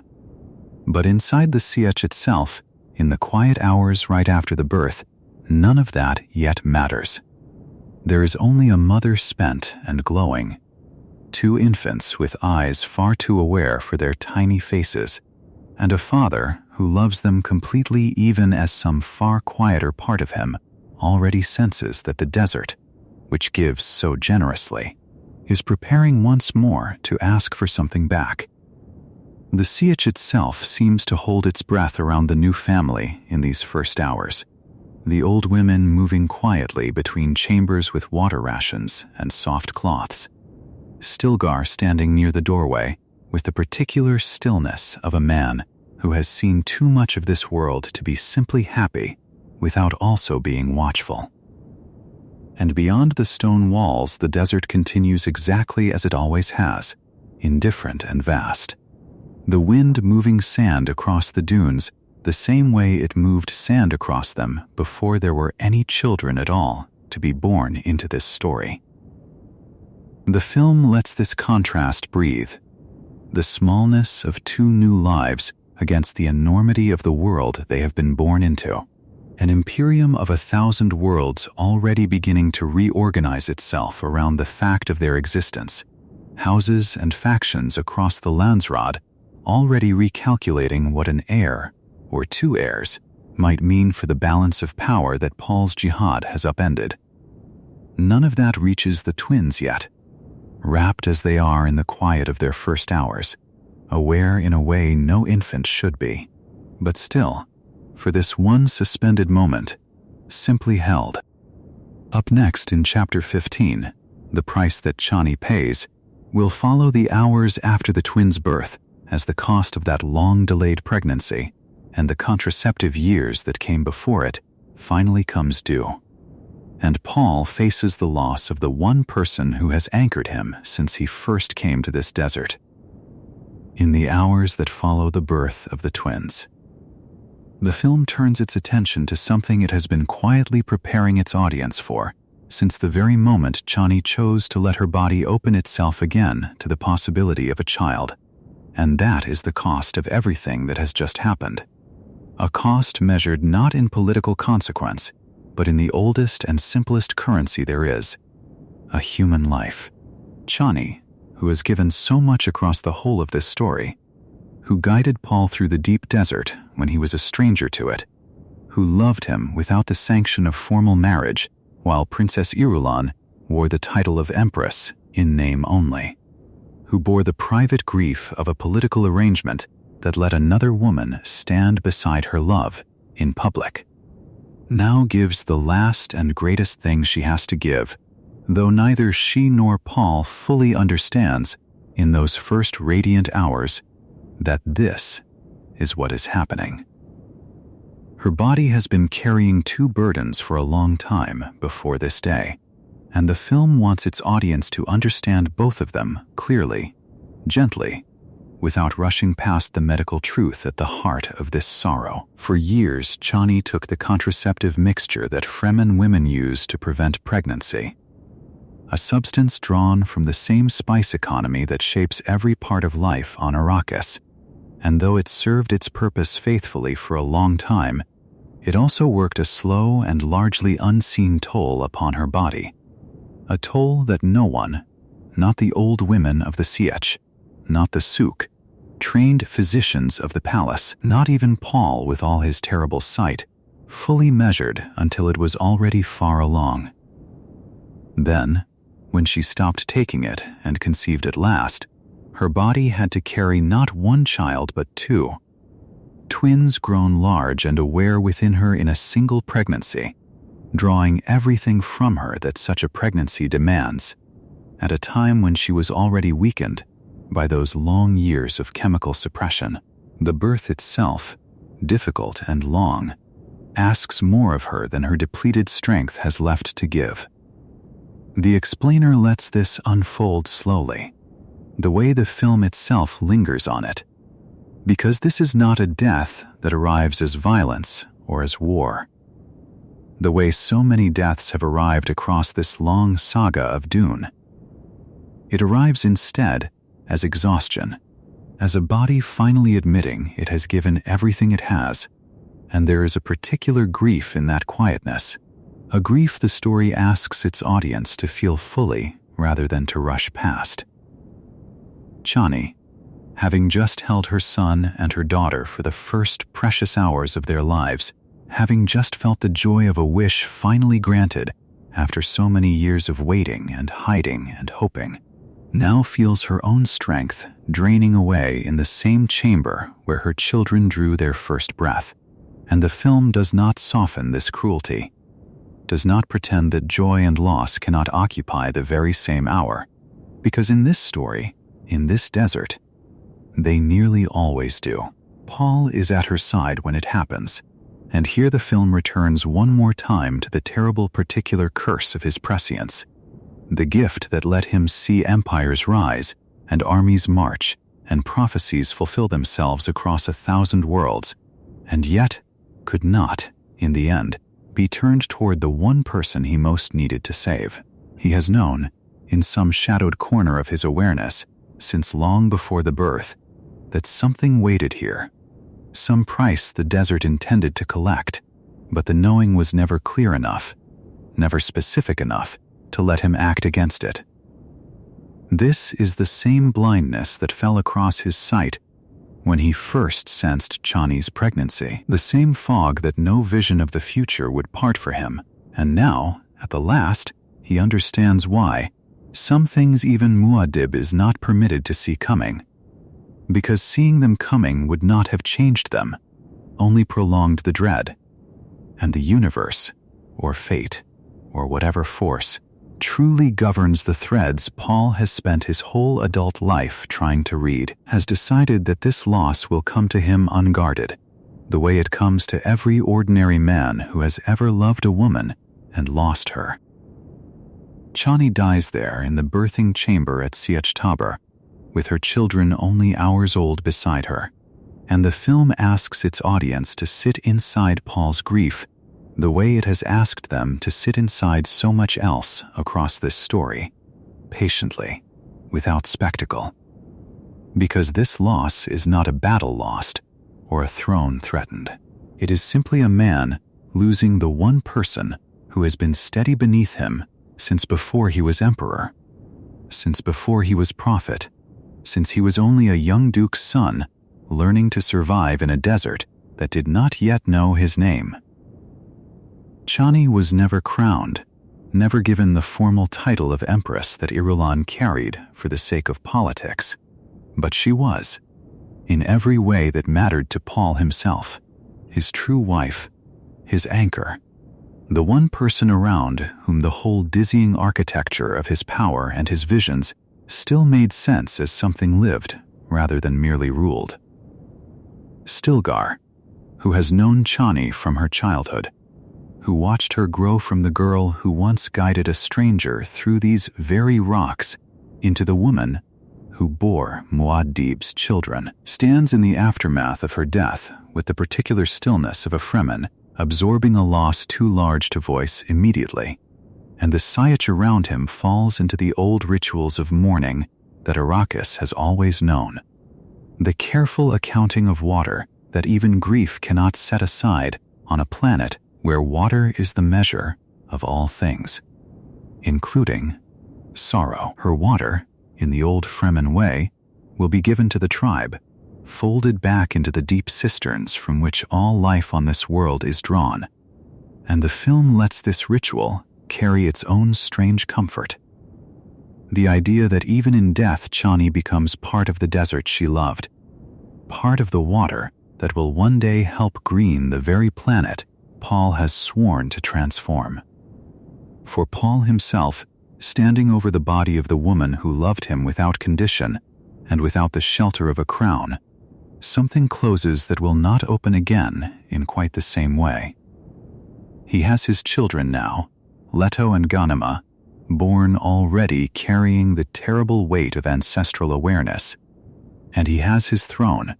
and he has his prophecy still unfolding across 1,000 worlds. But the one steady human place he could return to, the one person who knew him as Paul rather than only as Muad'dib or the Emperor or the Lisan al-Gaib, is gone. And the film lets this loss sit heavy and unresolved as this chapter closes,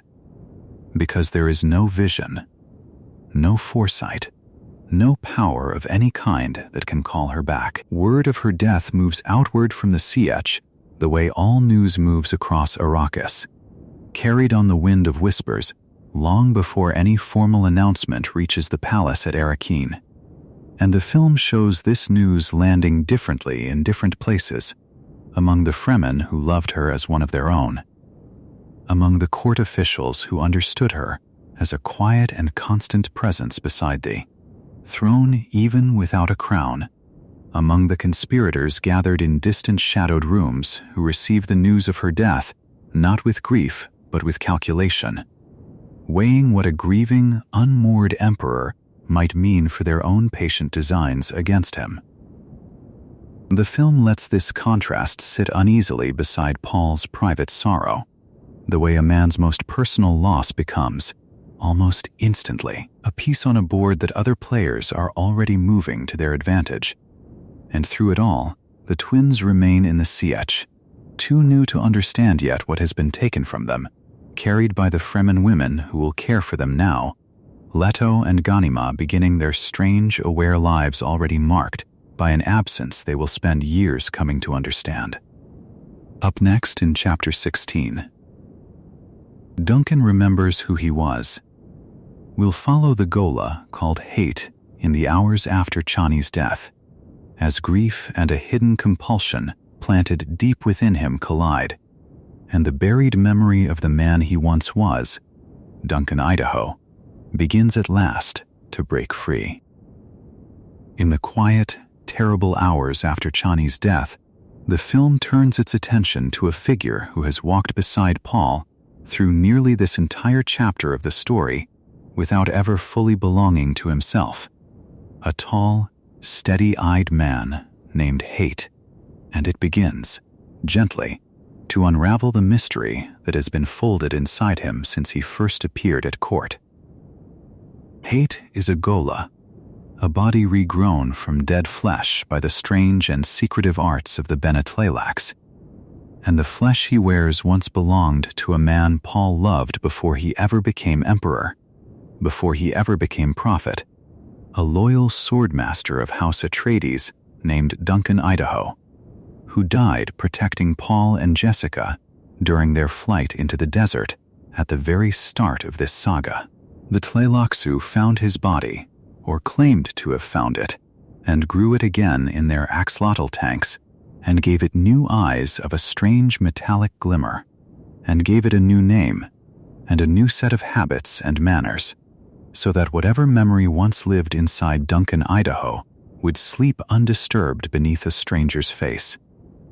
The explainer of this part of the story wants its audience to understand exactly why such a gift, sent from the enemies gathered against Paul's throne, was accepted at court in the first place. Hate was sent to Paul as a present, wrapped in all the false generosity that conspiracies use to disguise their weapons, and everyone around the throne understood, in some unspoken way, that a gift like this could not be entirely innocent. And yet Paul kept him close anyway, partly because his prescient sight told him that hate mattered to the threads of the future in ways still unclear, and partly, the film suggests, because some quieter and more human part of Paul could not bear to turn away a face that had once belonged to a friend, even if the man behind that face no longer remembered him. What none of them yet knew, not even Paul with all his terrible foresight, was that the ones who sent hate had woven a second gift inside the first, a compulsion buried deep beneath his Tleilaxu conditioning, placed there through the careful, cruel skill of a captured dwarf named Bijaz,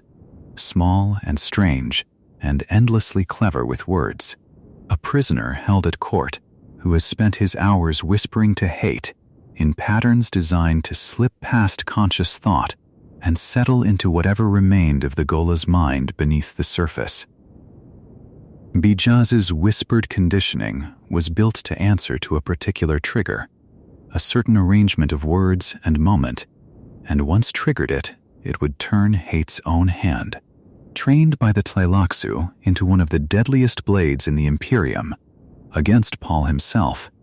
a weapon planted patiently inside the body of a man Paul had once trusted above almost anyone alive. The film lets this quiet horror sit alongside the grief of Chani's death, because the two things arrive tangled together in these hours, grief and danger folded into the very same rooms of the Sietch. And it is precisely this collision the story wants its audience to understand. That becomes the crack through which the old truth finally breaks free. Hate, standing near Paul in the terrible aftermath of Chani's dying, feels something happening inside himself that his careful Tleilaxu conditioning was never built to withstand. A wave of grief so large and so genuine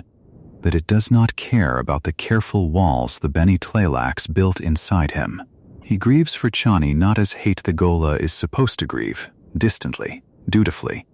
but as someone who loved her once, long ago,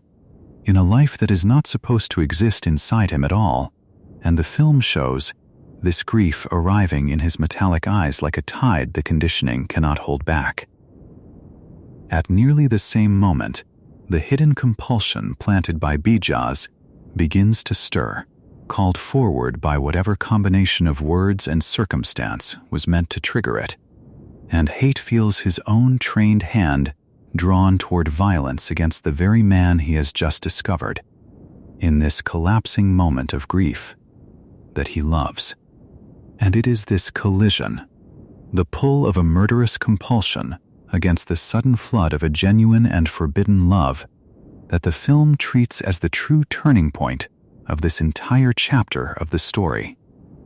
Because it is precisely at the point of maximum strain that the wall that Tleilaxu built around Duncan Idaho's original self finally gives way. The conditioning cannot hold two irreconcilable commands at once,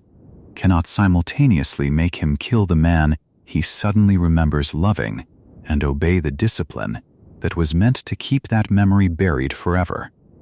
And in the space opened by that impossible contradiction, the old self comes flooding back. The explainer lingers here, because this moment matters more than almost any other in the story that the film is telling. Duncan Idaho, the real Duncan, the loyal swordmaster who once died shielding Paul and Jessica from Harkonnen and Sardaukar blades in the very first hours of their flight into the desert so many years before, surfaces at last through the borrowed face of hate, and he remembers everything. The boy he trained, the duke he served, the desert he never lived to see, and now the grief of a woman he barely knew in this second life, but somehow still recognizes as someone precious to the man he loved as a son. The compulsion Bijaz planted brakes against this returning flood of memory because Duncan Idaho was never a man who could be made to kill the family he served, no matter what conditioning the Tleilaxu wrapped around him, no matter how deep beneath the surface they believed they had buried him. Paul, watching this transformation happen before him even in the depths of his own grief, feels something the film wants its audience to feel alongside him. A strange braid of sorrow and relief and old love. Because here, returned to him in this darkest hour, is a friend he thought lost forever at the very beginning of this long story, restored not by his own prescience, which never showed him this coming, but by the simple, unbreakable loyalty of a man's true heart reasserting itself against every wall built to contain it. Duncan does not fully understand yet everything that has happened to him, does not yet grasp the full shape of Bijaz's plot, or how close he came to becoming the weapon that killed his own duke's son, but he understands enough, standing there in the wreckage of Chani's death and his own shattered conditioning, to know exactly who he is again, and exactly whose side he stands on. The film closes this chapter quietly, the way it has closed so many others in this careful telling of the story, with Paul and Duncan standing together in the aftermath of loss and near catastrophe both. Two men bound by a history longer and stranger than either of them fully controls, while somewhere else in the palace and the plots surrounding it, the conspirators who sent hate as a gift, and who planted Bijaz's whispered compulsion inside him, still wait to learn that their weapon has turned itself, at the last possible moment, back into a shield. Bijaz himself, the small, clever dwarf who planted the compulsion so carefully inside hate's borrowed mind, remains nearby in these hours, watching with the patient curiosity of someone who has staked a conspiracy's hopes on a mechanism he believed unbreakable. And the film allows a quiet, chilling moment where his expression shifts, almost imperceptibly, as he begins to understand that something has gone wrong beneath the surface of the man he thought he owned completely. He does not yet know the full truth, that Duncan Idaho has returned whole and aware behind hate's metallic eyes, but he senses the compulsion's silence where he expected violence, and that silence unsettles him more than any struggle would have. Elsewhere in the palace, the conspiracy that sent hate as a gift continues its slow work regardless, unaware for now that its carefully planted weapon has become, instead, One more soul bound to Paul's side by the oldest loyalty this story has ever known. The loyalty of a man who served House Atreides long before there was an empire to serve at all. Up next, in Chapter 17, The Bargain the Emperor Refuses, we'll follow the conspiracy as it closes in around Paul in the days after Chani's death, and the terrible offer it brings him, a chance to have his sight restored at a price he is not willing to pay. Deep beneath the city of Arrakeen, in a place where the air itself seemed to hold its breath, the one called Scytale prepared his final offering, and the film's story slows here, in this quiet underground chamber, to let the weight of what is about to be asked settle fully before it is spoken aloud. He was the last face dancer left free in the plot against the Emperor,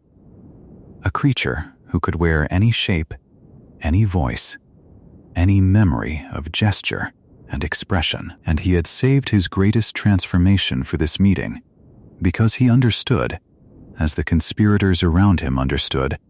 that Paul Atreides could not be broken by threats or by blades.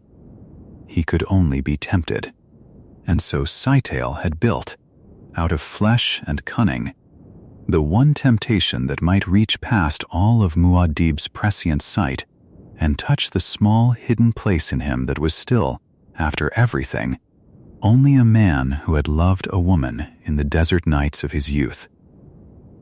The offering was this: Scytale could become, so he claimed, a Ghola of Chani, not the woman herself, for she still lived, still walked at Paul's side through the corridors of the keep, still carried within her the pregnancy that was, in its own way, killing her slowly. But if Chani should die, as the conspirators intended for her to die, then Scytale could take her shape and her voice and her memories, drawn from the cells the Bene Gesserit had somehow obtained, and become for Paul a Chani who would never age, who would never leave him, who would be shaped precisely to whatever comfort the Emperor required. In exchange, Paul needed only to yield, to step down from the Lion Throne, to let the holy war end, to let the Chisserate's grip loosen from 1,000,000,000 throats across the galaxy, to let the Guild and the great houses and the shadowed conspiracy of Reverend Mothers and Tleilaxu masters redraw the empire without a god at its center. It was, the film shows with patient clarity, an offer built by people who understood desire better than they understood love. And this is the distinction upon which the entire scene turns. They had studied Paul as a physician studies a wound, cataloging every point of pressure, and they believed that a grieving man, faced with the promise of a companion who could never be lost again, would trade almost anything to have her back. They were not foolish to believe this. Grief does strange arithmetic in the hearts of those who carry it, and Paul had already lost so much. His father, his mentor Duncan Idaho in the first days on Arrakis so long ago, the old life of Caladan, the simple identity of a boy who might have grown up to be merely a duke. Now they offered to spare him one more loss,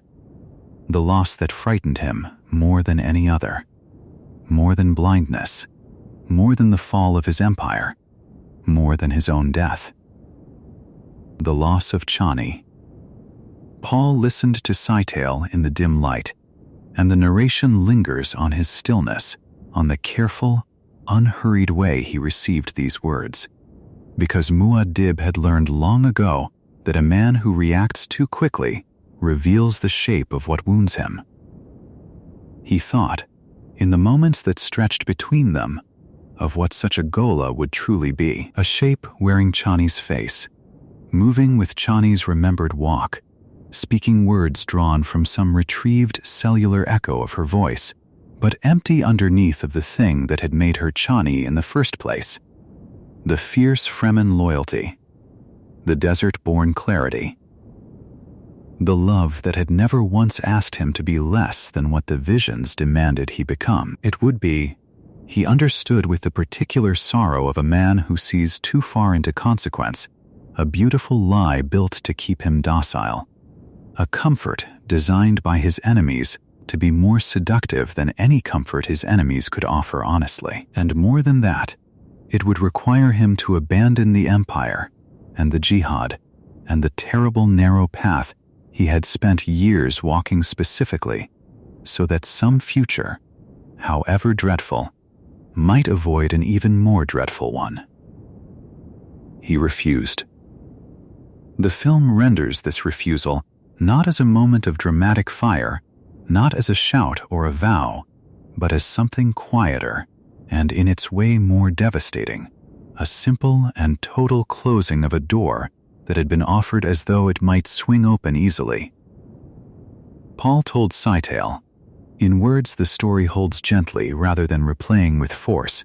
that he would not sell what could not be sold. Chani, real Chani, breathing and struggling and carrying his child within her even now, was not a thing to be traded for a puppet wearing her memory. And the throne, terrible as its weight had become, was not his to abandon, merely because abandoning it would be easier. He had accepted, long before this night, that the path of muad'dib led somewhere no man would choose for pleasure, and he had accepted that his own comfort, his own peace, even his own eyes, were currency he had already spent in service of that path. The scene lets this refusal breathe outward, showing what it costs him even as he speaks it.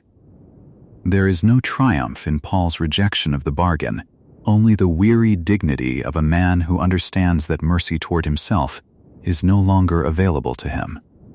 that he traded it away when he walked the visions all those years and saw the only roads that might keep humanity from a worse ruin. Scytale's shape flickered with something like disappointment. The disappointment of a craftsman whose finest instrument has failed to do its work, and he withdrew into the shadows of the keep's hidden passages, carrying word back to the conspirators that the emperor could not be bought, not even with the one coin they had believed priceless above all others. And so the story turns here toward its darkest chamber, for if Paul could not be tempted from his throne, then the conspiracy would have to take from him by force and by cruelty what it could not obtain by offering. Chani's own fate, already fragile, already bound to the terrible strain the spice was placing upon her body, moved one step closer to its ending, and Paul, seeing further than any man should be allowed to see, understood that grief was coming for him, regardless of what he refused or accepted, that the visions he had walked so carefully were narrowing now toward a night in the deep desert when he would stand utterly alone, stripped of the sight that had guided him, and of the woman who had walked beside him, with only the sand and the wind and the old Fremen customs left to receive whatever remained of muad'dib. Up next in Chapter 18, Into the Sand, Alone, we'll follow Paul as his prescience finally leaves him, and he walks out into the deep desert alone, embracing the old Fremen way of departure with a dignity that asks nothing of anyone and gives everything of himself. There comes a moment in the story the third film tells when the thing that had made Paul Atreides more than a man, the terrible clear sight that let him walk the branching futures, like a man walking familiar dunes,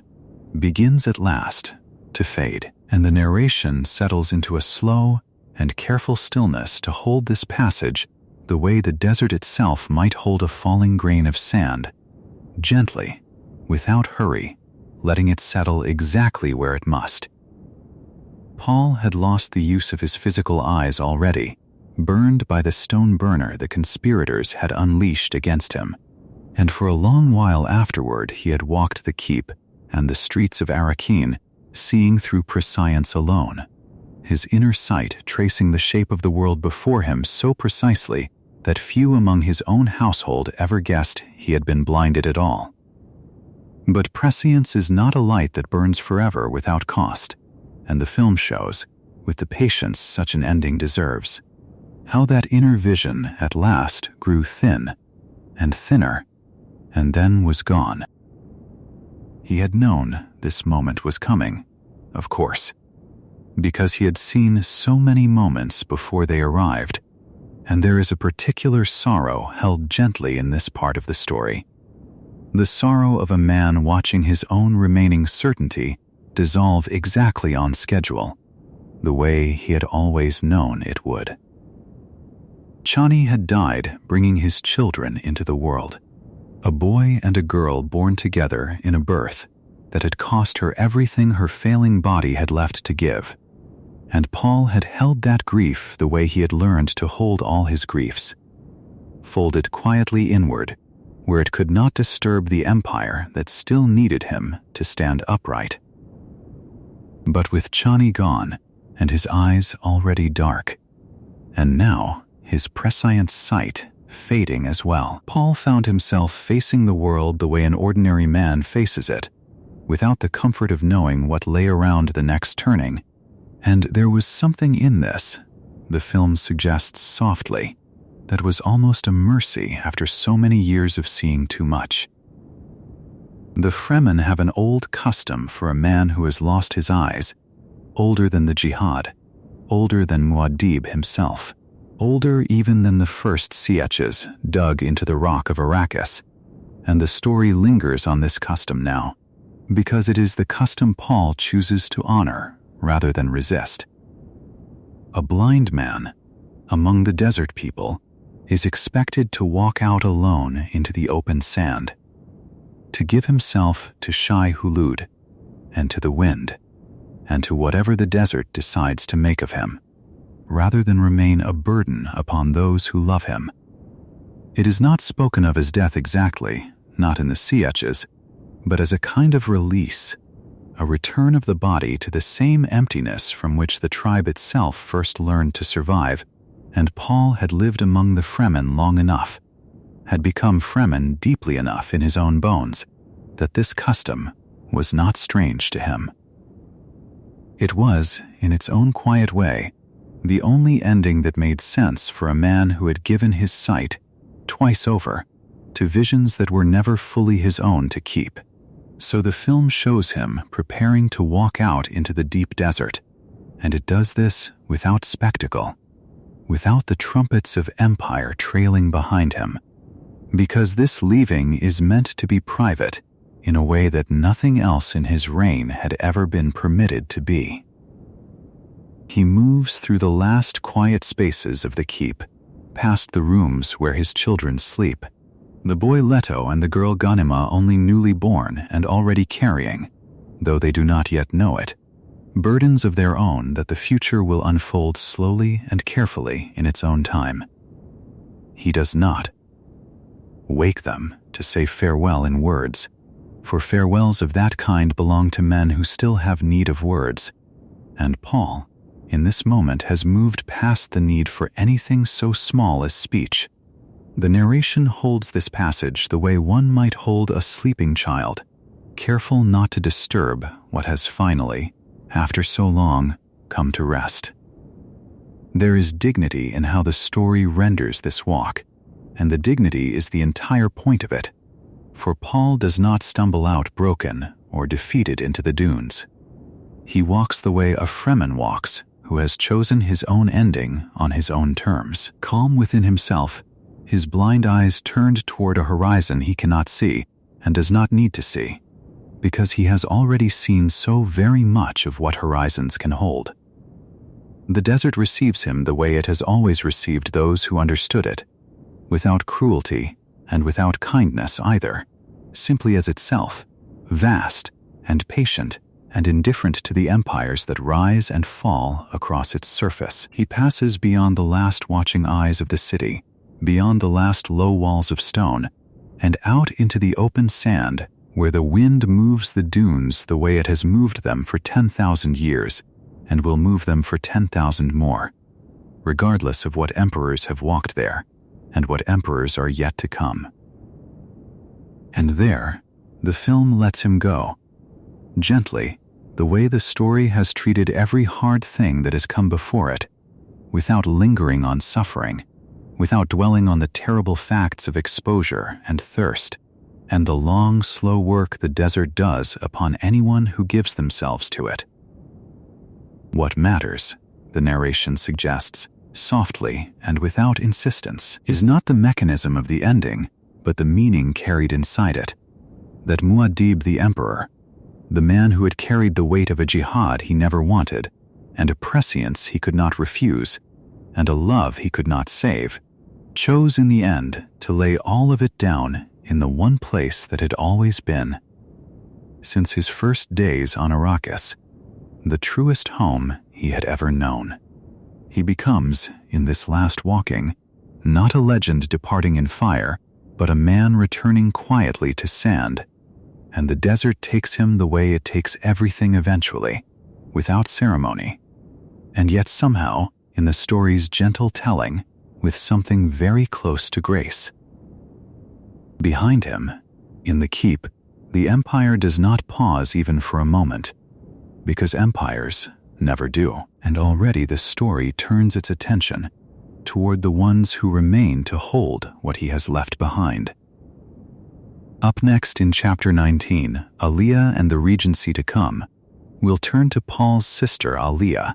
born already burdened with the full memory of every ancestor before her, as she rises to hold the empire together in the name of the twins who are still too small to rule. In the quiet that follows an emperor's disappearance into the sand,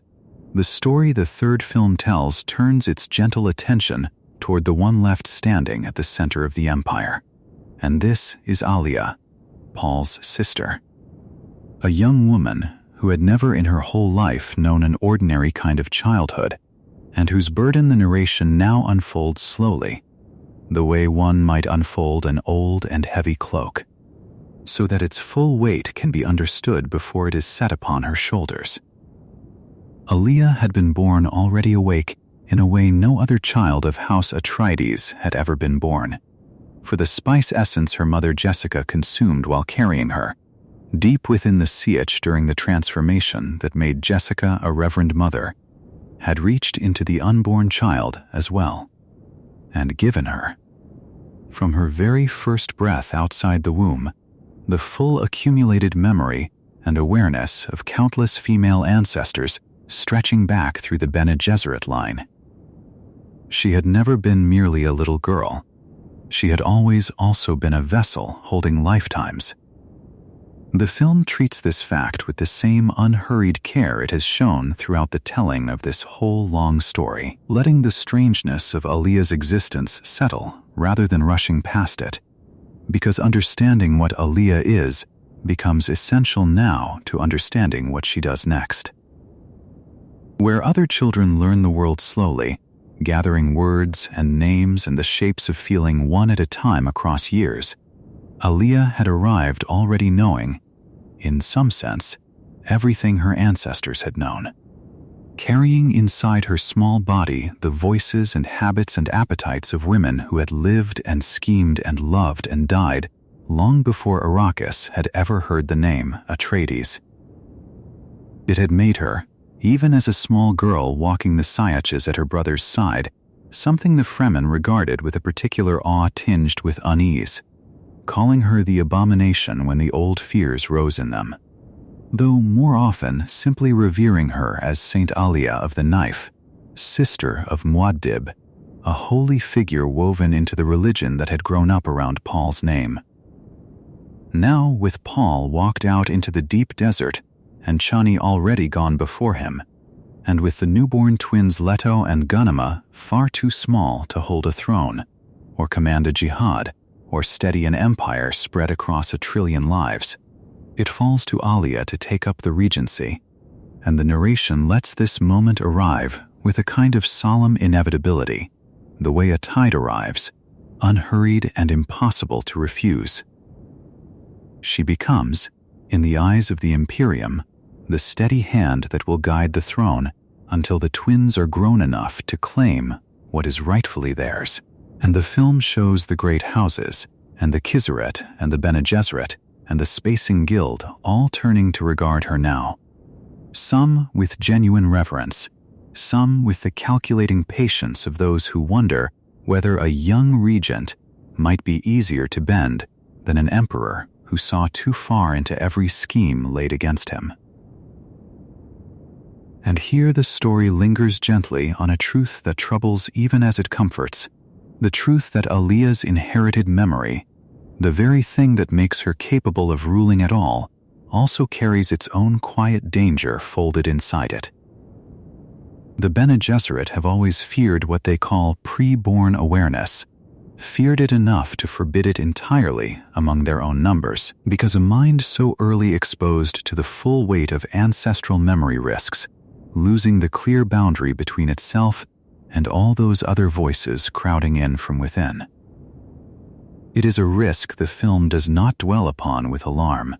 for this chapter's task is only to show Alia rising to the regency with the dignity and the strange, fierce competence that has marked her since childhood.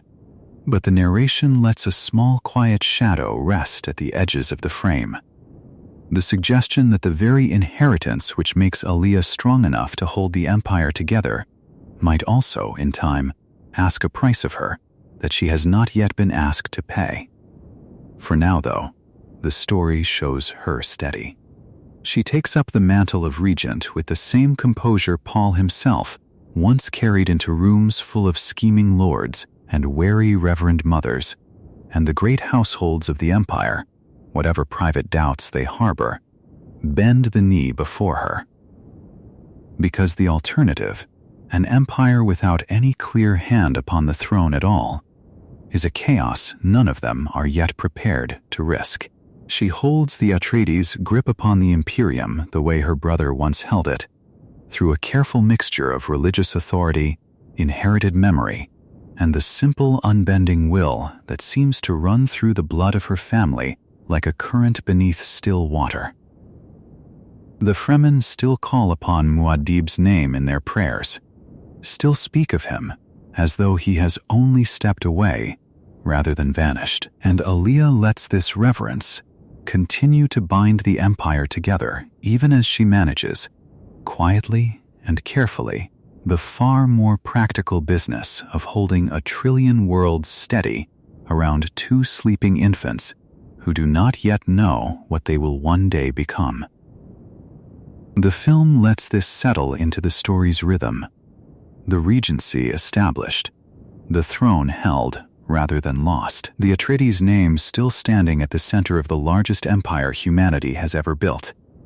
even with its emperor gone into the sand and its empress gone before him.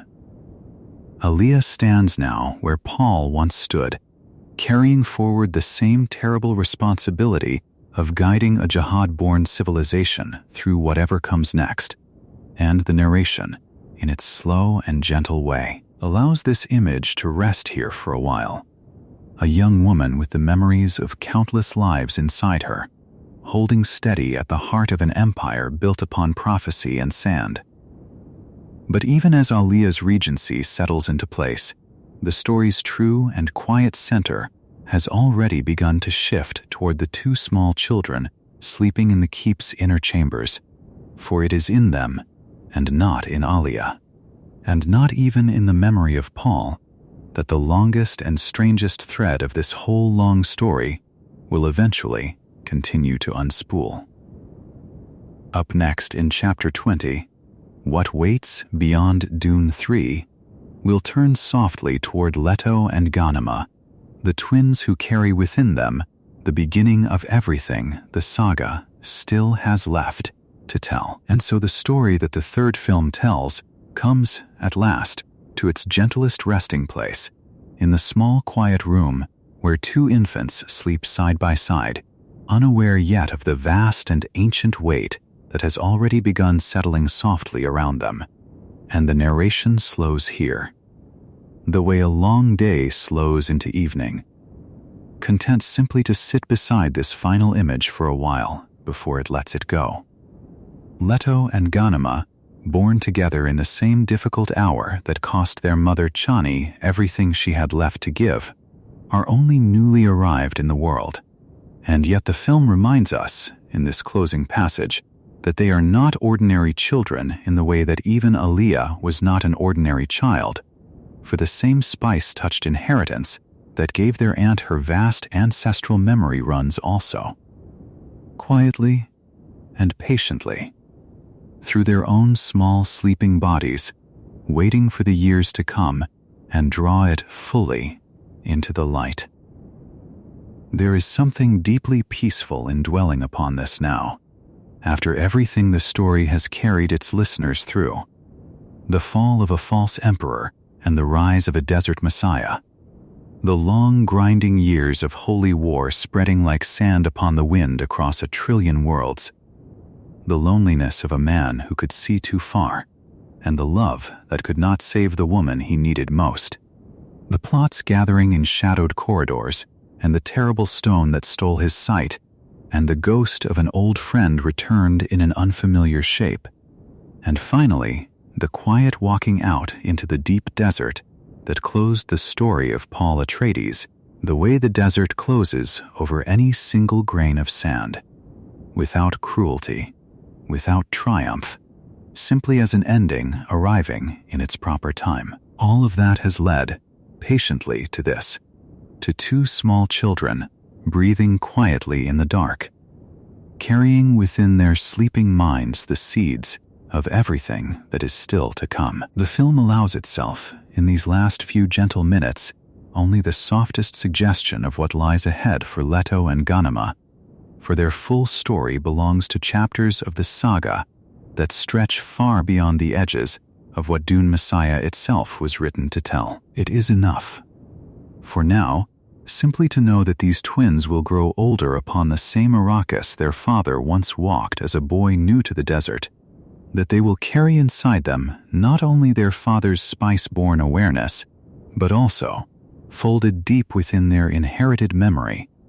echoes of ancestors, and even, in ways the story only hints at rather than explains, something of Paul himself, preserved inside them the way sand preserves the shape of the wind that carved it. There is talk, carried softly on the edges of legend, of a path that one of them will one day walk further than any Atreides before him has walked, a road the old tellings call the Golden Path, though what that road asks of the one who walks it, and what it costs him, and what it ultimately gives back to a scattered and struggling humanity, belongs to a much later telling,